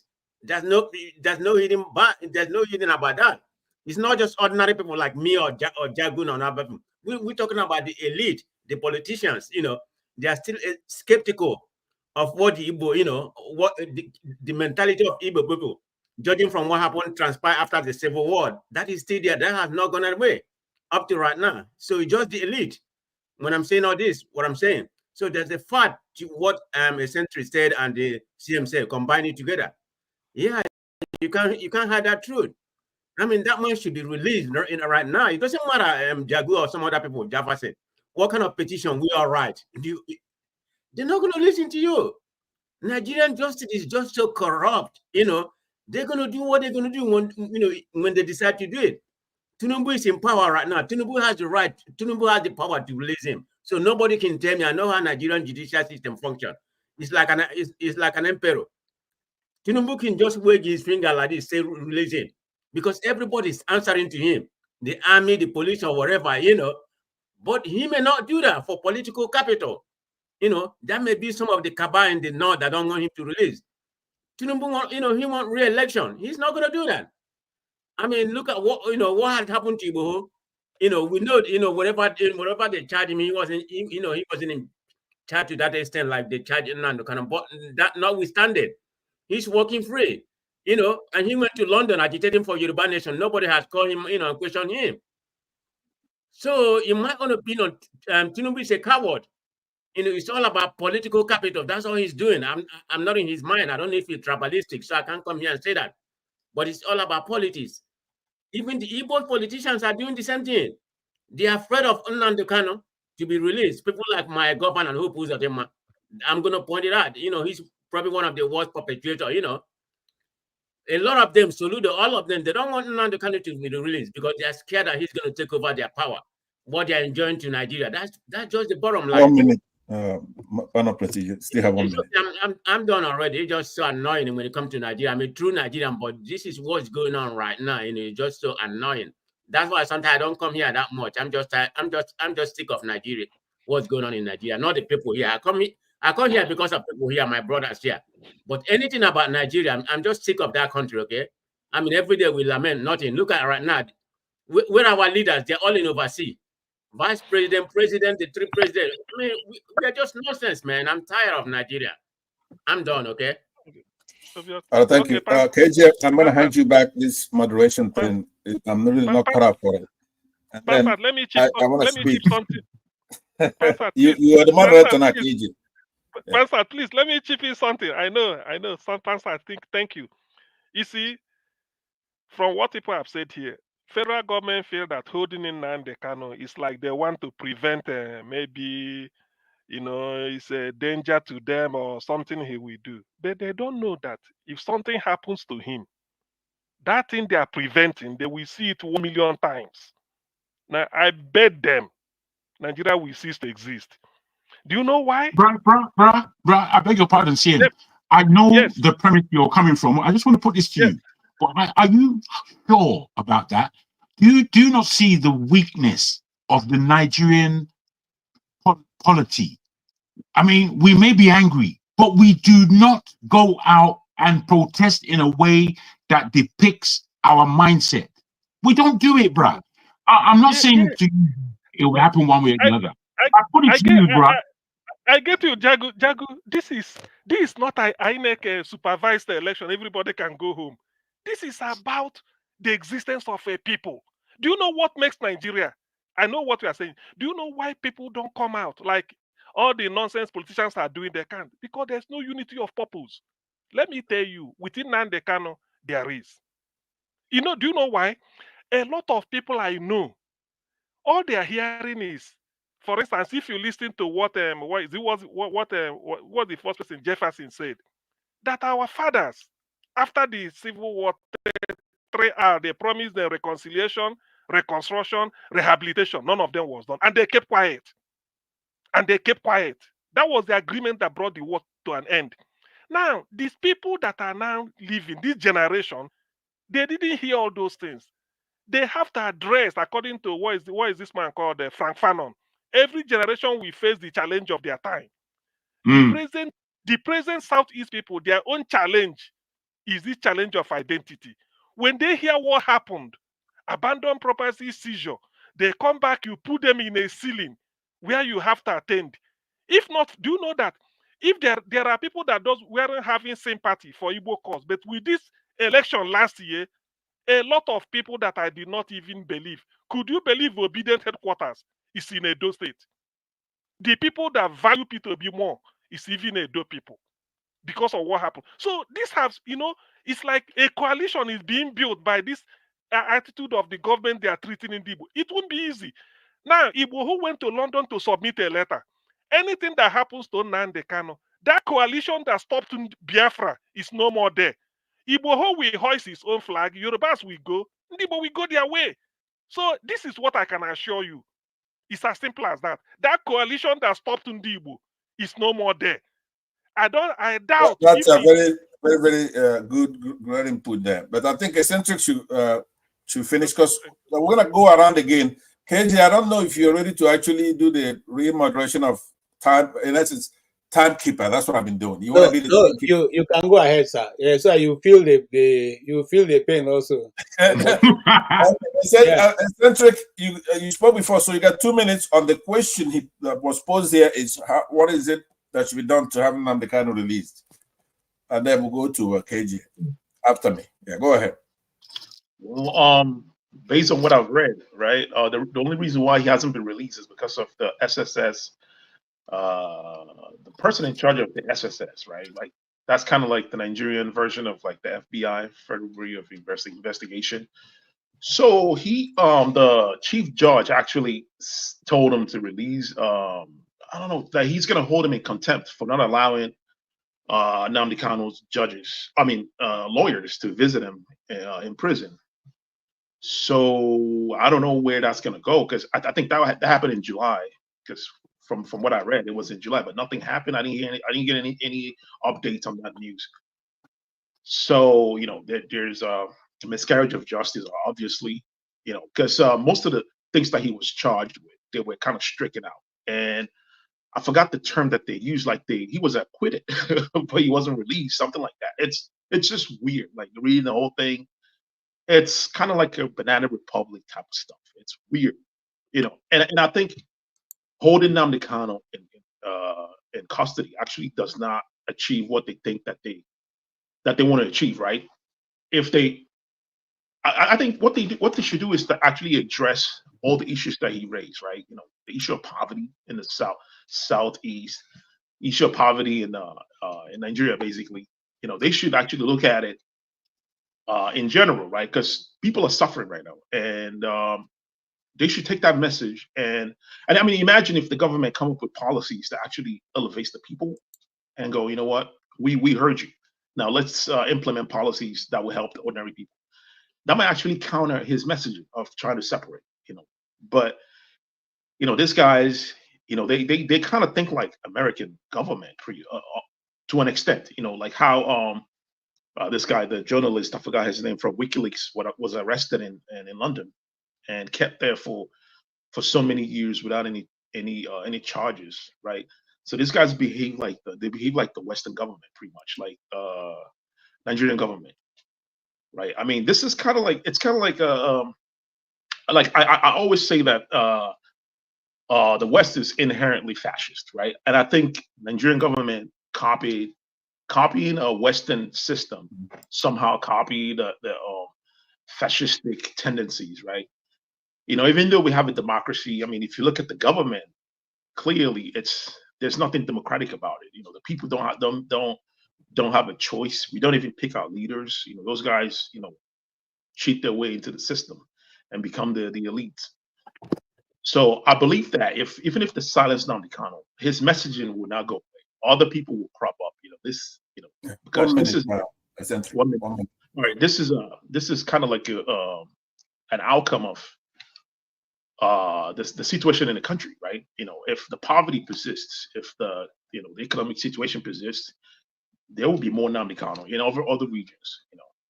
I mean, they're charging them for terrorism. I don't know on what basis, and they say that they released that the federal government released the case against him, and I tried to look it up, I couldn't find anything. So I don't even know what they're charging him for. From what I read, they said that if Nnamdi Kanu is released, there will be unrest in the East. You know, I don't think so. I don't think there will be any unrest in the East. I mean, the government have all the military, they have everything. They can contain any type of uprising. But instead of doing that, they should address the core issue, which is poverty. You know, poverty and economic injustice happening in every region, even in the north. You know, most of the northerners are very poor. You know, I mean, we've talked about this. You know, in terms of education, the north is like way behind compared to every other region. You know, they're very marginalized by few group of people. You know, the elites. You know, I think the people need to rise up. The working people against these elites. We need to actually redefine who the enemies are. It's not tribal people. It's really the elites in all the tribes and all the so-called tribes. You know, the people need to rise against this people. Yeah. Very good input. Now, before I hand everything over to you, KJ, let me take the prerogative of the chair now to give my own submission. Yes, so I'll give you 3 minutes, Pansato.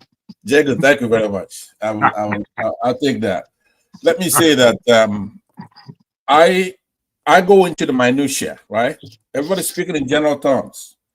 The reason why Buhari's government was holding Nnamdi Kanu against court orders, court rulings, exoneration, and everything is totally different from why Tinubu is holding Nnamdi Kanu, right? That's a hint that inherent in Jeggo's presentation, which is that it's not really just because Nnamdi Kanu is an Igbo man. That's not the only reason. I said earlier when I came here that northern Sunni Muslims of Nigeria is the cause of all our problems. That means if Ezezaki of Zaria, who's a Shia, right, he could be held even if the courts rule that he should be released, they'll hold him. He's not an Igbo man, but he's a nemesis of that religion. It goes all the way to international level where you have Iraq and Saudi Arabia. So when Buhari came in 2015, in December, he went to Zaria, massacred over 1,000 of our fellow citizens who are Shia Muslims. I don't like them, but they have the right as citizens to liberty and life. You can't go there and massacre them like he did. You could dig it on YouTube and you see. And then they held him incommunicado for so long, disobeying Corona, including to bring the body, right? Now, the same thing was applicable to Showore to a degree, right? When Showore was going to his son, he's accused of treason and all kinds of things because he said the word revolution. And he was mistreated, disrespected, his civil rights violated. So it's not Igbo. It depends. We have to know that our judiciary has been captured. Because if the judiciary hasn't been captured by these people who don't believe in Western jurisprudence, they're Boko Haramis in our courts. It doesn't matter because if the president, Buhari or Tinubu or whoever the variable is, because the president is a variable, somebody could come in tomorrow. If Jagaban doesn't make it, somebody else will be president. But the judiciary can rule against the president's wishes and caprices and whims. If the president, Tinubu, say he doesn't want Nnamdi Kanu released, the judiciary can and should be able to release him, no matter what it thinks. Well, you have a separation of the branches of government. But the people who are against our democracy, what they've done, and with the complicity of idiots from the South, like the Senate president right now, people like that, they've pretty much erased all the boundaries that come between the branches of government. Now, only animals live in that kind of state. So it's a whole lot more sinister than what we're doing here. It's ominous, it's baleful, spooky. We can't have elections. And a lot of people want to come here and they want to talk nice. Now, I'm going to, because it's a very short time thing, right? I'm going to say the milquetoast approach of brushing this thing off, speaking in clannish tribal terms, it's a traditional term. It's a traditional thing. It's Islam versus regular Western Christian or whatever you may call it. That's the problem. It's in the courts. I said it doesn't have to be a Sharia court to be doing this evil. They want to pick our leaders who do elections. You will see it, or governors. You're going to see many states have many election circles now. They want to pick who is the governor. They want to pick who is the president. So they don't believe in our constitution. They don't believe in democracy. As a matter of fact, you saw me here challenge one of our friends that comes here a lot, more enlightened than most people in the North, who will not go to school, right? They won't appear on panels like this. I go to a lot of panels. Some are friendly to everybody in Nigeria, like this one. But they won't come here to talk because they're counting on us talking and they're being deceitful. So it's not. I'm not concerned only about Nnamdi Kanu's release. He's already been through the judicial processes. He's entitled to due process. The courts have found him. Let's just say they've exonerated him pretty much in the trial courts. It's the government that appealed the case the last time, appealed it all the way to the Supreme Court. That Supreme Court ruled that he did not jump bail. They found that he did not jump bail, which is the genesis of some of the charges they brought against him. The court chastised the government for illegally going and renditioning him from Kenya. And they said, I mean, you should read this opinion. They chastised them. But then guess what he did? He says, okay, that he's going to return the case still to that lower court, the inferior court. That it's just not cool to cut off his legs. He's going to return it back there for him to do. Now, that is incredible. Sharia nonsense.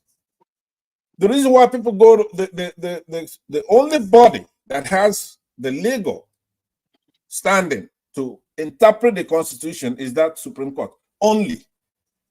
They're supposed to say what the law says, but more especially what the law doesn't say that they have the right to do. Right? So if the National Assembly makes laws, that Supreme Court could rule it to be unconstitutional. So if you find that the activity of the federal government of Nigeria was illegal to go and rendition a man from there, you are forever precluded from sending it back to that court to be turned around. So that's where I'm saying that our problem, it does. That's why I'm not doing a la carte anymore, right? If I come on a panel and you're not upset with me, then you don't have blood running in your system, because I'm gonna be telling you the truth of what our problem is. To end it, here's what I'm gonna say. It's not gonna be up to whether whether we are nice about it, because electricity and others here, you're minorities, right? So you never been to war. You never even been to a protest. You don't know what it is. We've been to war, and we know we could defeat these people in a war. So let me tell you, as they do this provocation, you're never gonna support us, because success breeds success. Nobody should support Biafrans, Igbos, until they really do something to deserve a support. Now that's what I'm saying. Once we do something to show you that the last time what spared this idiocy we have in that country is because of Britain, it's not going to happen again. These people are not going to school. They're not manufacturing anything. They want to choke our democracy. They want to jail all our activists, north, south, east, and west. It doesn't matter. They want to blow all our money, right? And they want to remove the judiciary in our country. When they say release somebody from custody, they can say no, we're not going to do it, right? So we don't have a jury system. They smuggled Sharia into our thing with a joke that it's customary courts. It's where they do marriage stuff and they do the civil stuff. But then the judges who are coming up, 99% of northern judges have never seen a classroom that's a law school, like Harvard or something like that, Oxford. They study their religious thing there, here and there, and they handed certificates to go to get it, nominate our judiciary, and the governors nominate them, and then of course they up there. If we spend 400 billion naira to run an election, they turn off the beavers let me just say this: when our luminaries come to court, they just toss them aside like it's nothing. I'm saying that it's not a protest thing; it's a war thing. Right? Thank you, Pastor. That's what's going to happen. Thank you for standing in for me. I appreciate it. I've lost KJ. I wanted to hand it over to KJ. Gentlemen, I'm going to give you, each of you, you only have, Eccentric, are you there? Eccentric, it looks frozen. Oh, you look, okay. You kind of look frozen, so I wanted to be sure. So I will give each of you 5 minutes, starting from CM, then Jefferson, then Eccentric, then Pansat. So to give your closing argument, please. Thank you. Well, in my closing argument, is it the South or the Southeast governor that are holding in? Anything you want to use as your closing argument. Yeah, this is a closing argument, so it is not. It's the federal government that is holding him. For what reason? Maybe they feel, or they've been living on this phantom lies. Oh, if we release him, he's gonna energize or sort of inspire other people. They will start be agitating for the same thing. In fact, they don't want Nigeria to break up. That the best way to stop Nigeria breaking up is to hold Nnamdi Kanu. So that when you hold him, everything will quieting. And then when it quietens, then Nigeria continues. Okay. But what they've forgotten is that because the awareness Nnamdi Kanu has created about Nigeria has become something of what some of them you can see in the history books. So people have now come to realize that Nigeria is a joke. So as a result of that, everybody is now trying to see people that are benefiting from Nigeria. What can they do to keep on feeding? That releasing in Nnamdi Kanu is like taking away their feeding bottle. Well, that is the thing they do not want to know. But to me, as an Igbo, I feel humiliated. To be honest with you, I feel any day I wake up, I just feel I'm diminished as my humanity because Nnamdi Kanu is there. What? You see, do you know why I feel humiliated? At the earlier, even when he was renditioned, the Ohanaeze Ndigbo, to which I respect our leaders, even we sometimes I may not may not agree with them. The man, the former ambassador to Nigeria, Nigerian ambassador to US, Israel, and Cyprus, Professor George Obiozo, he went to Buhari. He said, let us do it in a political way because Michael Zekome, the lead counsel, has looked at the case, say, look, there's no point to save face, to save Nigeria from international opprobrium and shame. This is a chap you renditioned. Ordinarily, you shouldn't bring him to court. You have to send him back to Kenya and they apply. And to do it, America is the superpower today, the only remaining superpower in terms of with a how many $1 trillion economy. Yet America needed, because they arrested Hush Puppy in Dubai, he defrauded the Americans. They want to try Hush Puppy. In trying Hush Puppy in America, Hush Puppy gave them a link that there's a man called Abakari, police officer, who is doing the deal for him. United States, as powerful as they are, they had to apply. Tell Nigeria, we need this person to come. We need this person. We need him to come for trial in US. America could have invaded Nigeria in the midnight and take what they wanted to do. But as a bastion of democracy, they didn't do it. They thought Nigeria said, look, this is diplomacy. They went through Nigerian embassy in Washington, talked to the ambassador through their destiny, and then through the Attorney General, say, we need Abakari to come. Tell us when you are bringing him. We are waiting for him. That is how a country reasons. So to save face, Ozekome say, look at what happened. America is teaching you international law. So you've made a mistake rendition in Nnamdi Kanu. Take him back to Kenya. From there, you apply so that you can come in and do it. Or because it has happened, use political situation and save face. Bring him out. Let us negotiate so that you can save your face and then don't bring your problem to Nigeria. Do you know what Buhari said? I mean, Ozekome advised Ohanaeze Ndigbo. They now went to Buhari as president, said, look, this is what should be done. Buhari said, no, this is what Buhari said. My hands is off. It's in the court. Let the court take, let the court procedure take its run its full course. Thinking that they will win. The question I also ask people is that, what if the court has pronounced Nnamdi Kanu guilty, that he should spend 20 or 30 years in prison? People would have said, you see it, it's the rule of law. But the court said, let him go, discharge and acquitted, and they are holding him. So that is why the Igbo-ness in me, I feel ashamed. Because it can never happen in Nigeria to any other ethnic group. Never, it can't happen. People draw parallel with anything. There's no parallel to draw within Nnamdi Kanu. No Nigerian has ever been renditioned. No Nigerian has ever been renditioned and asked to stand trial. No Nigerian has ever been renditioned, asked to stand trial, and then they told that the trial you have to go back and start again after getting to Supreme Court. It has never happened before. It's only now. It has never ever happened. So what are we talking? This is just the Igbo humanity. They are telling us we in the Igbo. We can do anything to what you want. Let me tell you, if Nnamdi Kanu did not come out from their place alive, I'm telling you. You see this thing called GUN. I've never handled it, but like what is the name? Chris Okibo. Is it not Chris Okibo who's the poet? I'm going to try it because this is about my humanity. How can this be? How can this be? And you are still holding him for what? From High Court to Appeal Court, from Appeal Court to Supreme Court, from Supreme Court back to High Court. Where has it ever been done? Not even in US. Pastor, you are in US. Some of you can tell me.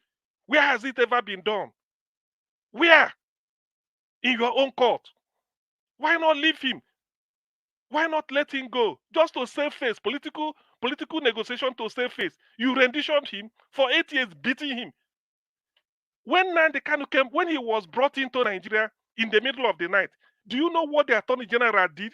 To address a press conference, he spoke in Hausa for 30 minutes to tell the people that they've gotten their enemy. Why not speak in English and then let them go and translate?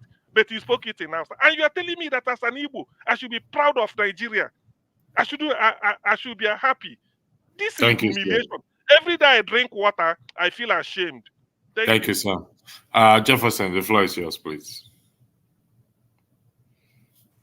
Hello, can you all hear me very well? Yes, we can hear you loud and clear. CM, is it at CM hash? First of all, I just want to tell you that, first of all, as far as we're all breathing as human beings, we should hold ourselves high as a being. I put it that way. Okay, let me make it simple. No matter what, nobody's dignity can be trashed to the ground, no matter the state in which that human being is. You see, if there's one thing that Nigeria has taught us, and is teaching Nigeria, irrespective of the outcome, no disrespect for those who are non-Igbos. It has told that irrespective of what they do to us as an Igbo, we'll still stand strong and be successful. It's actually passing a message. It's actually passing a message, and it's not even about being Igbo now. It's about being being human and holding the head high and letting them know that no matter the situation, we are going to succeed. We are going to keep on moving on. I can tell you on a global scale, let me even just shock you. JJ Okocha, when he was playing football, is it in Europe? There was a time that the whites hated him so much. And guess what? Go and ask him in person. He will tell you that he made sure he dribbled them and bring them to their knees. And he became an exceptional star. So I speak to you, even Messi, who happens to be a very great footballer, he dived his heart for JJ Okocha, even though Nigeria did not meet up in the World Cup or international this thing. It's not just that. Even in America, I can see it here. When they try to bring down the black people and all that, they make it look like the blacks cannot be progressive. But we're all getting progressive. Eccentric, you are a testimony. You know what's going on in the US, so you actually see things for yourself. No matter how they want to bring down the black people will still stand up. So why am I saying all these things? You see, now I'm dealing with the Nigerian project here. I want to say this. For non-Igbos, the Yorubas and Hausas and all, those who are not facing the kind of tribalism that Nigerians are facing, I see it's a wake-up call. Being oppressed or being the oppressor is not good for anybody. People might say, oh, we're enjoying it, because I'm the other side. It is not a good thing, and I don't think it's going to take anybody anywhere. And guess what? Eccentric, I'm sorry I'm calling your name twice. You can even in the US here, all those that say, oh, I'm pro-white, I'm this, I'm that. Yes, we are the decision maker. They don't go. At the end of the day, they are being used. The top 1% is controlling the 99% of the world. Let us think of that at the moment. It is a construct. It's only a construct at the end of the day. Because when they generate all this hate, it's not as if they are generating the hate for just one people to be good. No, it's for some people from collective, So, CM, I can tell you one thing. Irrespective of what is going on, we'll still stand strong. We're going to stand strong and hold our dignity. No, I've seen so many things. Look, I've seen so many things that can make me get depressed. But I still stand strong and hold my head high and say, look, no matter what these guys do, they are not going to suppress my being. And we prevail. And even the people that are responsible for the oppression, I think that they're enjoying it. They're the ones suffering it. In fact, their heart is even getting bitter. And it's unfortunate. I have to say this to let you know why manipulation is not going and why everybody has to speak up, irrespective of who is enjoying the fall. Unfortunately, in Nigerian state, even the Yorubas who even voted for Tinubu, the Yorubas are suffering seriously. In the north, not are even suffering. The white people is suffering in the east, yes. It's just game and tactics. And unfortunately, I saw a video clip in Osun State where people were jubilating that, they are grading a road in 2024. What does that tell you? It tells you how we're demented. We need to look beyond this. And we need to tell ourselves the truth that oppression does not take anybody anywhere. It only causes more problem.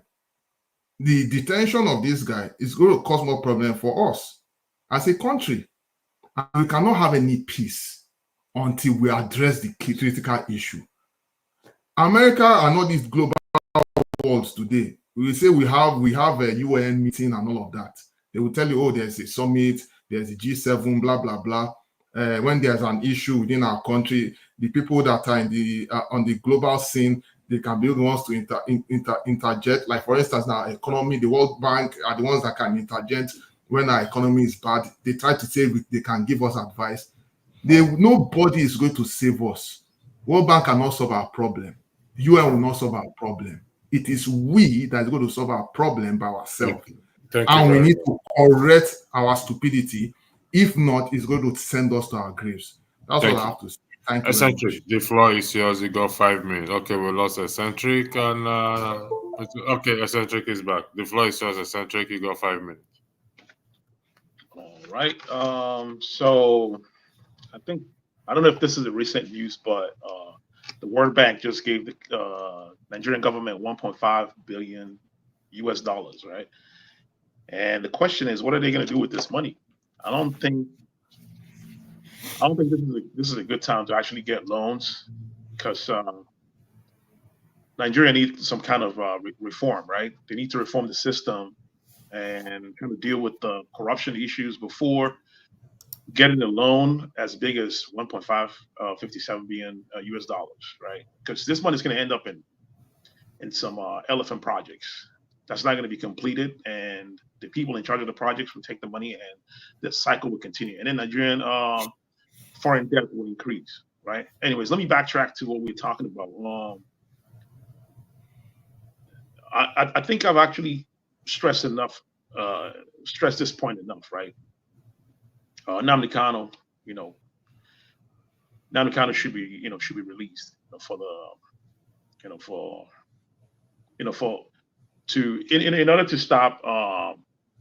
in order to stop any type of uprising, in the country. Nnamdi Kanu should be released, and the core issue should be addressed. The core issue is poverty. Also, I want to admonish everyone here. I want to let you guys know that the problem that we're having is between the elites in Nigeria and the working class people, right? And no matter the region you go to, if you go to the south, or the southeast, or the north, working people are suffering. They are experiencing the same problem, right? There's poverty, there is economic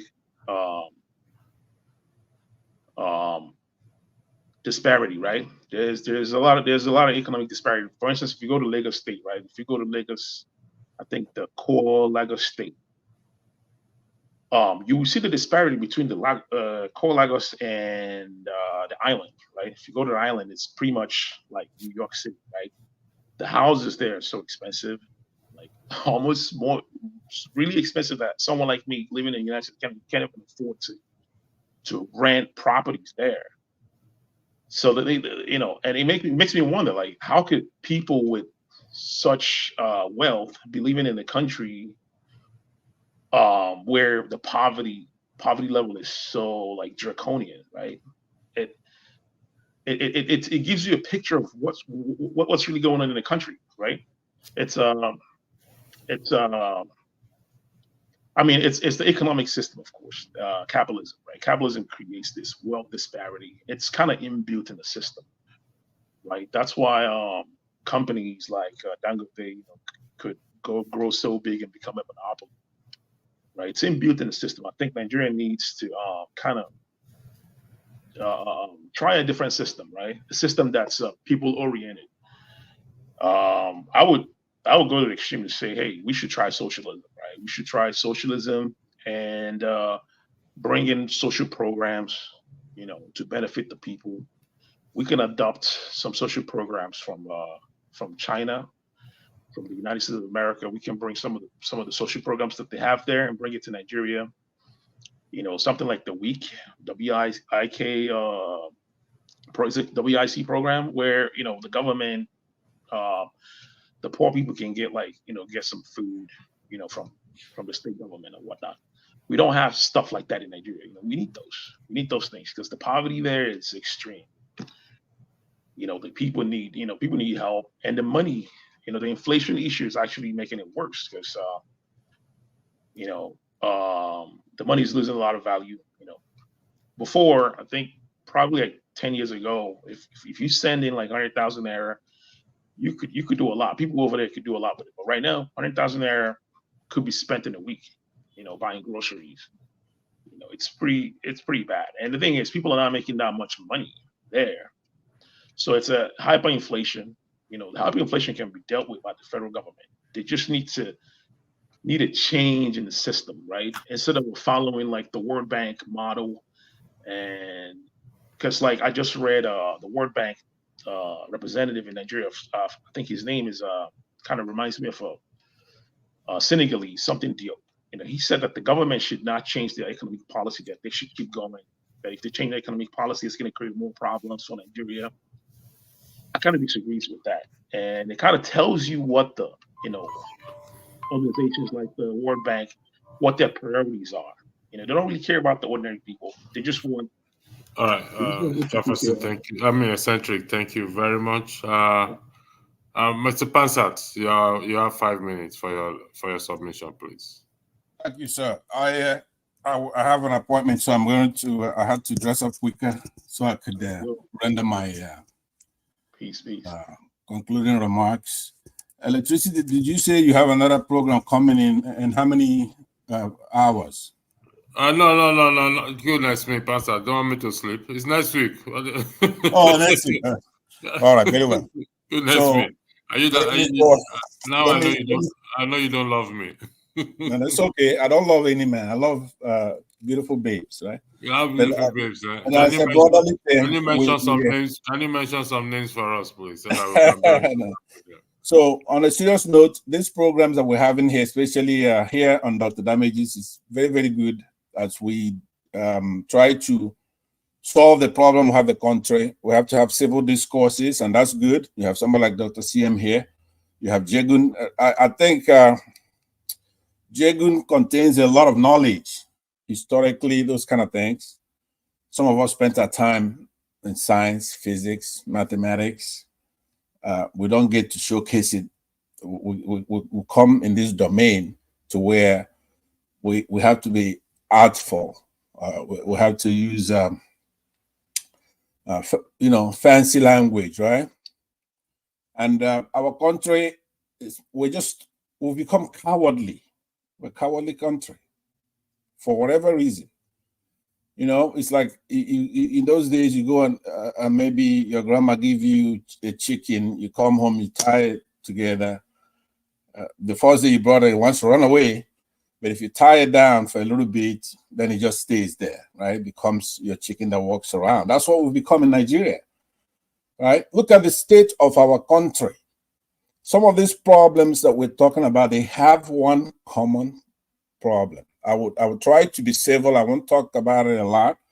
Even those who are my brothers and my friends on this platform and the comment section, they don't really want rough language, the truth. They want a placebo discussion, something that doesn't cure the problem. It's placebo commentary. So I would go ahead and use a euphemism like most people are familiar with. But don't forget, Nnamdi Kanu may be your cause celeb, like they want to make it that. It's not a Nnamdi Kanu issue. I was here when Nnamdi Kanu came here and he's undergoing his activism for the entire country.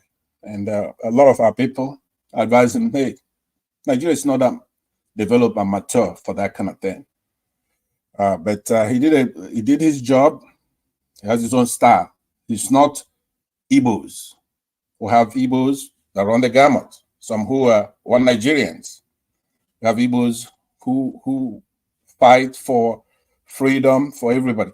As a typical example, I'll give you an example. There's something I'm going to give you as a challenge because a lot of people here try to create a moral equivalence between the Southeasterners and the Southwesterners. There's no moral equivalency there, right? I love my Southwest brothers.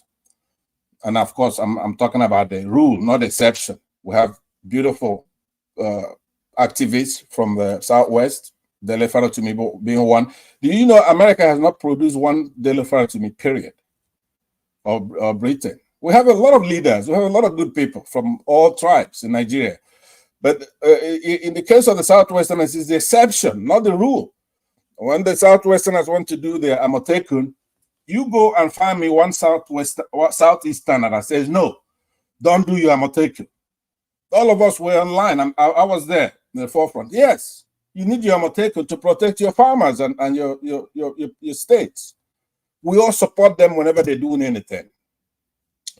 So that's the difference between us and the Southwesterners. From the Southeast, the reason being that, I say this, and this analogy, maybe I'm not trying to sweeten it so it doesn't rub you the rough way, right? The Southeasterners have gone through a complete metamorphosis to be a Nigerian.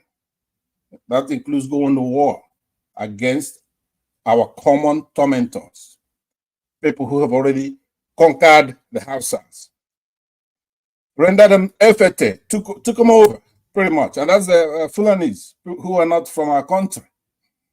But I said it's Friday. I'm going to try to sugarcoat it for you the way you like a placebo, right? But I'm going to tell you, the Southeasterners have gone through a complete metamorphosis like a butterfly does.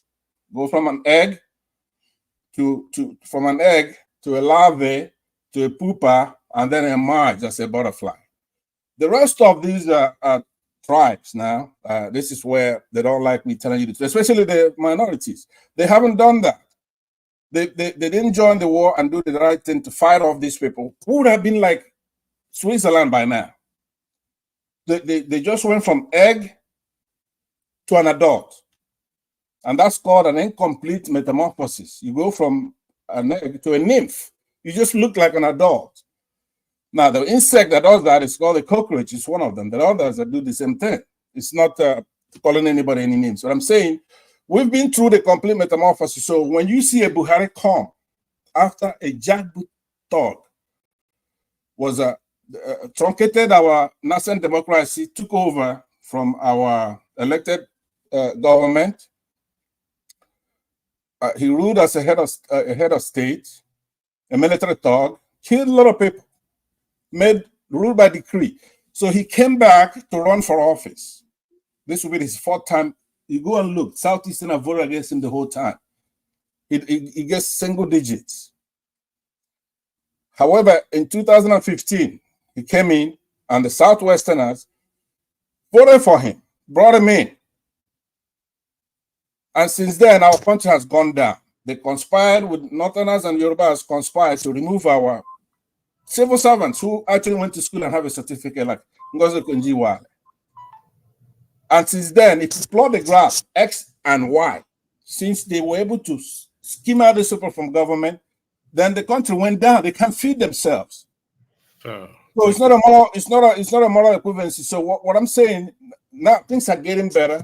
Some Southwesterners are coming up, the North Westerners, some Northeasterners, some minorities. They're beginning to understand that this Biafran war was not just a war against the Igbos. It was a war to take our resources from the South, and it's being aided by Britain. Now, you have the discussion. You don't want to know how did Nnamdi Kanu get captured. It's not Buhari. It's not the Northerners. It's Britain. During the war, we weren't fighting the Northerners. We were fighting Britain, right? That's what it is. So thank you very much. Let's just let me land. Electricity. Let me land. I'm almost done. So what I'm saying to you is that when we have these discussions, we have to have it with a purpose, which is to tell the truth, have a purpose that somebody say, why are we talking? Do we want our judiciary and our legislature and our executive branches merged up together like that to where there's no check and balances, because it's a waste of time. No matter what system of governance you have, or economic system, if it's communism, if it's capitalism, if it's socialism, no matter what you have, it cannot work if everybody's going to be like a mumu there. You know the right thing to do. How can you do anything or go to an election where you know, say, after the election, then you have to go to the judiciary to determine winners and losers. That's who determines winners and losers. So it's an exercise in futility. So I'm saying a discussion about Nnamdi Kanu is a small discussion as far as I'm concerned. How do you get them out? It's small. We get them out by making the judiciary work. We get them out by facing down Sunni Muslims in the north and say, hey, look, we have to have this country be a civil place. No cheating, no deceit. Because you cannot do anything. Anyway, either we're going to be in a democratic path or we're going to have to do it by force. We cannot be cowardly the whole time, and decades are going. Right? So electricity, this is particularly to you because I know that you try to cover a little topic from a major topic. It's not Nnamdi Kanu alone that's facing this plight. Like others have said, I conclude with this. I've named El Zazaki, he went through the same thing. CM had tried to point out minutia. There are differences, obviously, but that's always going to be there, even here in the United States. Thank you Black very much. whites at whites when it comes to the judiciary, but at least there are fundamental things. If you're wrong at the lower court, you could appeal your case. You have that hope as a common man. If a judge or a jury does something against you, then you could go to another level and go to another level. But if you have it to where the country has exclusive laws and they've come with a mindset to conquer us, I'm sorry to disappoint you. At some point, we're going to have to go back to war here. Let me just tell you right now, so you know that. I'm saying here, I'm here on TV. I'm saying if you don't do the right thing in a democratic setting, then we're gonna show you there are many Igbos. I think in my way of count, we have over 100 million Igbos. So it's not the same thing like say you electricity with your tribe there. Maybe you get a few thousand here and there, right? So you thank you. I'm gonna think big here. Your 5 minutes is up. Thank you very much. Thank you. Jago, the floor is yours. Thank you.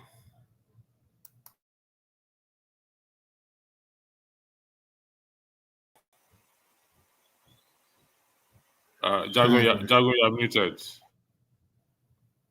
Thank you very much, Electricity, and people of the panel, people of the comment section. My closing remarks go like this in concern of this topic. Bring down Tinubu, bring down the system, free Nnamdi Kanu, and we're starting again. Free Nnamdi Kanu, I don't end up. Thank you very much. Gentlemen and those in the comment section, I would like to thank you for... That's unbelievable. This is what Jago did. They need a certificate for that. I never seen you do that. Thank you very much. And those of you in the comment section, I would like to say a big thank you for joining tonight's broadcast. Next week, we'll be talking about the Sharia. I don't know which day, but most likely it's going to be Friday. We're going to be talking about the Sharia enshrining the Constitution. Why is it enshrining it? What is its implication on judiciary? What is the implication on the legislative arm? And what is the implication on the citizens at large? We will look at this. Should it be there in the first place? Given to the fact that that is not the only religion we have in Nigeria, or whatever we want to call it, believe we have in Nigeria. Should the Bible also be enshrined in the Constitution? Should the Abbalist belief also be enshrined in the Constitution? I think it's a very, very dicey subject, to be honest with you. But at the end of the day, I think what binds all humanity is the fact that we all have basic common sense. Electricity. If we don't have common sense, no matter how the kind of laws we have, it's going to be as useless as ever. I'm sorry to say.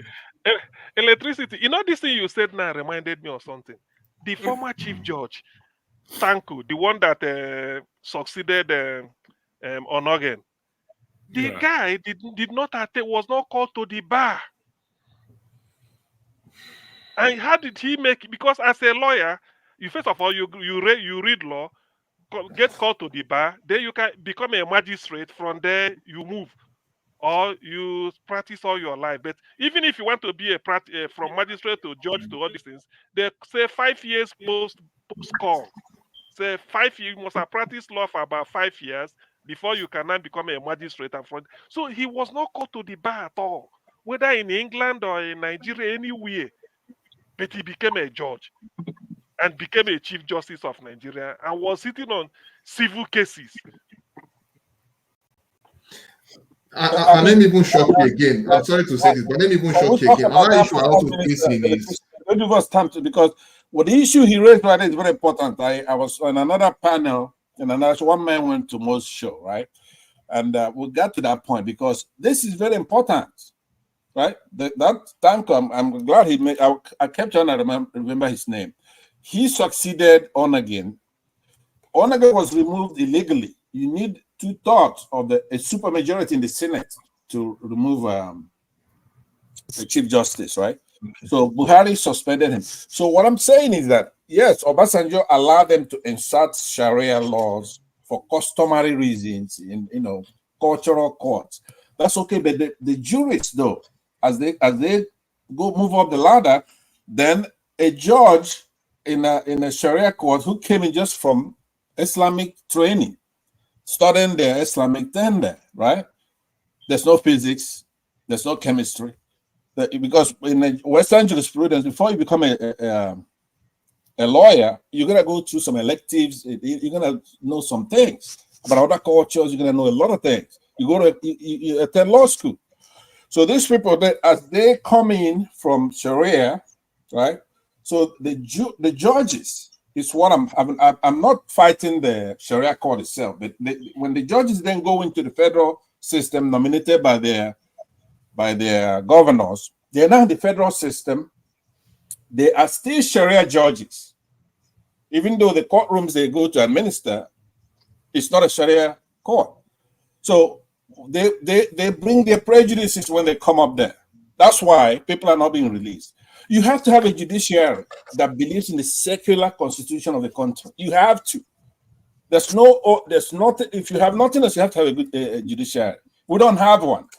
So when you have Peter Obi or Atiku Abubakar bring their evidence from INEC elections, INEC itself, which is a Muslim INEC, the presidency is a Muslim thing, and you have them bring it up there, and they just disgrace them. We are in a state of war. Let's be honest about it. Biafrans, Igbos, we're in a state of war with Nigeria because, like somebody said, the 3 R's is not been implemented. So when these people go to court, they're looking at their enemies. That's exactly what they're looking at, their enemies. It's like here, you have to be tried by a jury of your peers. Or at the minimum, when you have a judge, the judge has to be fair. Thank you, gentlemen. All right, so sorry about that. So, just like what you said, let me say this right now. I know you guys did your part. Thank you, gentlemen. You have a lovely night. He said something about the Let the guy land now. If you can, electricity, allow them to go to the background now, if you can. All right, okay, sorry, please. We're calling it a day. I'll give you 30 seconds, Jefferson, to land. Okay, good. So basically, what we need to understand here, yes, I know the judiciary has an issue, but again, I feel we are not respecting our institutions on the collective. It's not just the judiciary. In fact, it involves all aspects of the sector, everything from the engineering, medicine, everything. We need to have a standard, and we need to uphold the standard. Because what happens is when people are called into power, they don't seem to uphold what they stand for. And that is an issue. I think we need to really work on that. So it has to do with some level of reorientation. Until that is done, no matter what reform we are going to do, it's not going to work. Let me stop there. All right, thank you, gentlemen. You have a lovely night. Have a lovely day, and God bless you. Thank you. Thank you so much for watching. Thank you. Have you subscribed? Yes, you. Have you subscribed? Before you go, click. It's free. Click. That's it. Have you subscribed? You're laughing. Have you subscribed? Have you subscribed? Thank you. Hey, madam, thank you so much. I can see you. We have to get to 100,000 subscribers. By the end of the year, how are we going to do that if you don't subscribe? Yes, you're about to click off. Why? Have you subscribed? It's free. If you don't, ask your son, ask your daughter how to. Just one click. Thank you. I see you. Aha. Thank you very much. I'll see you tomorrow. Our eyes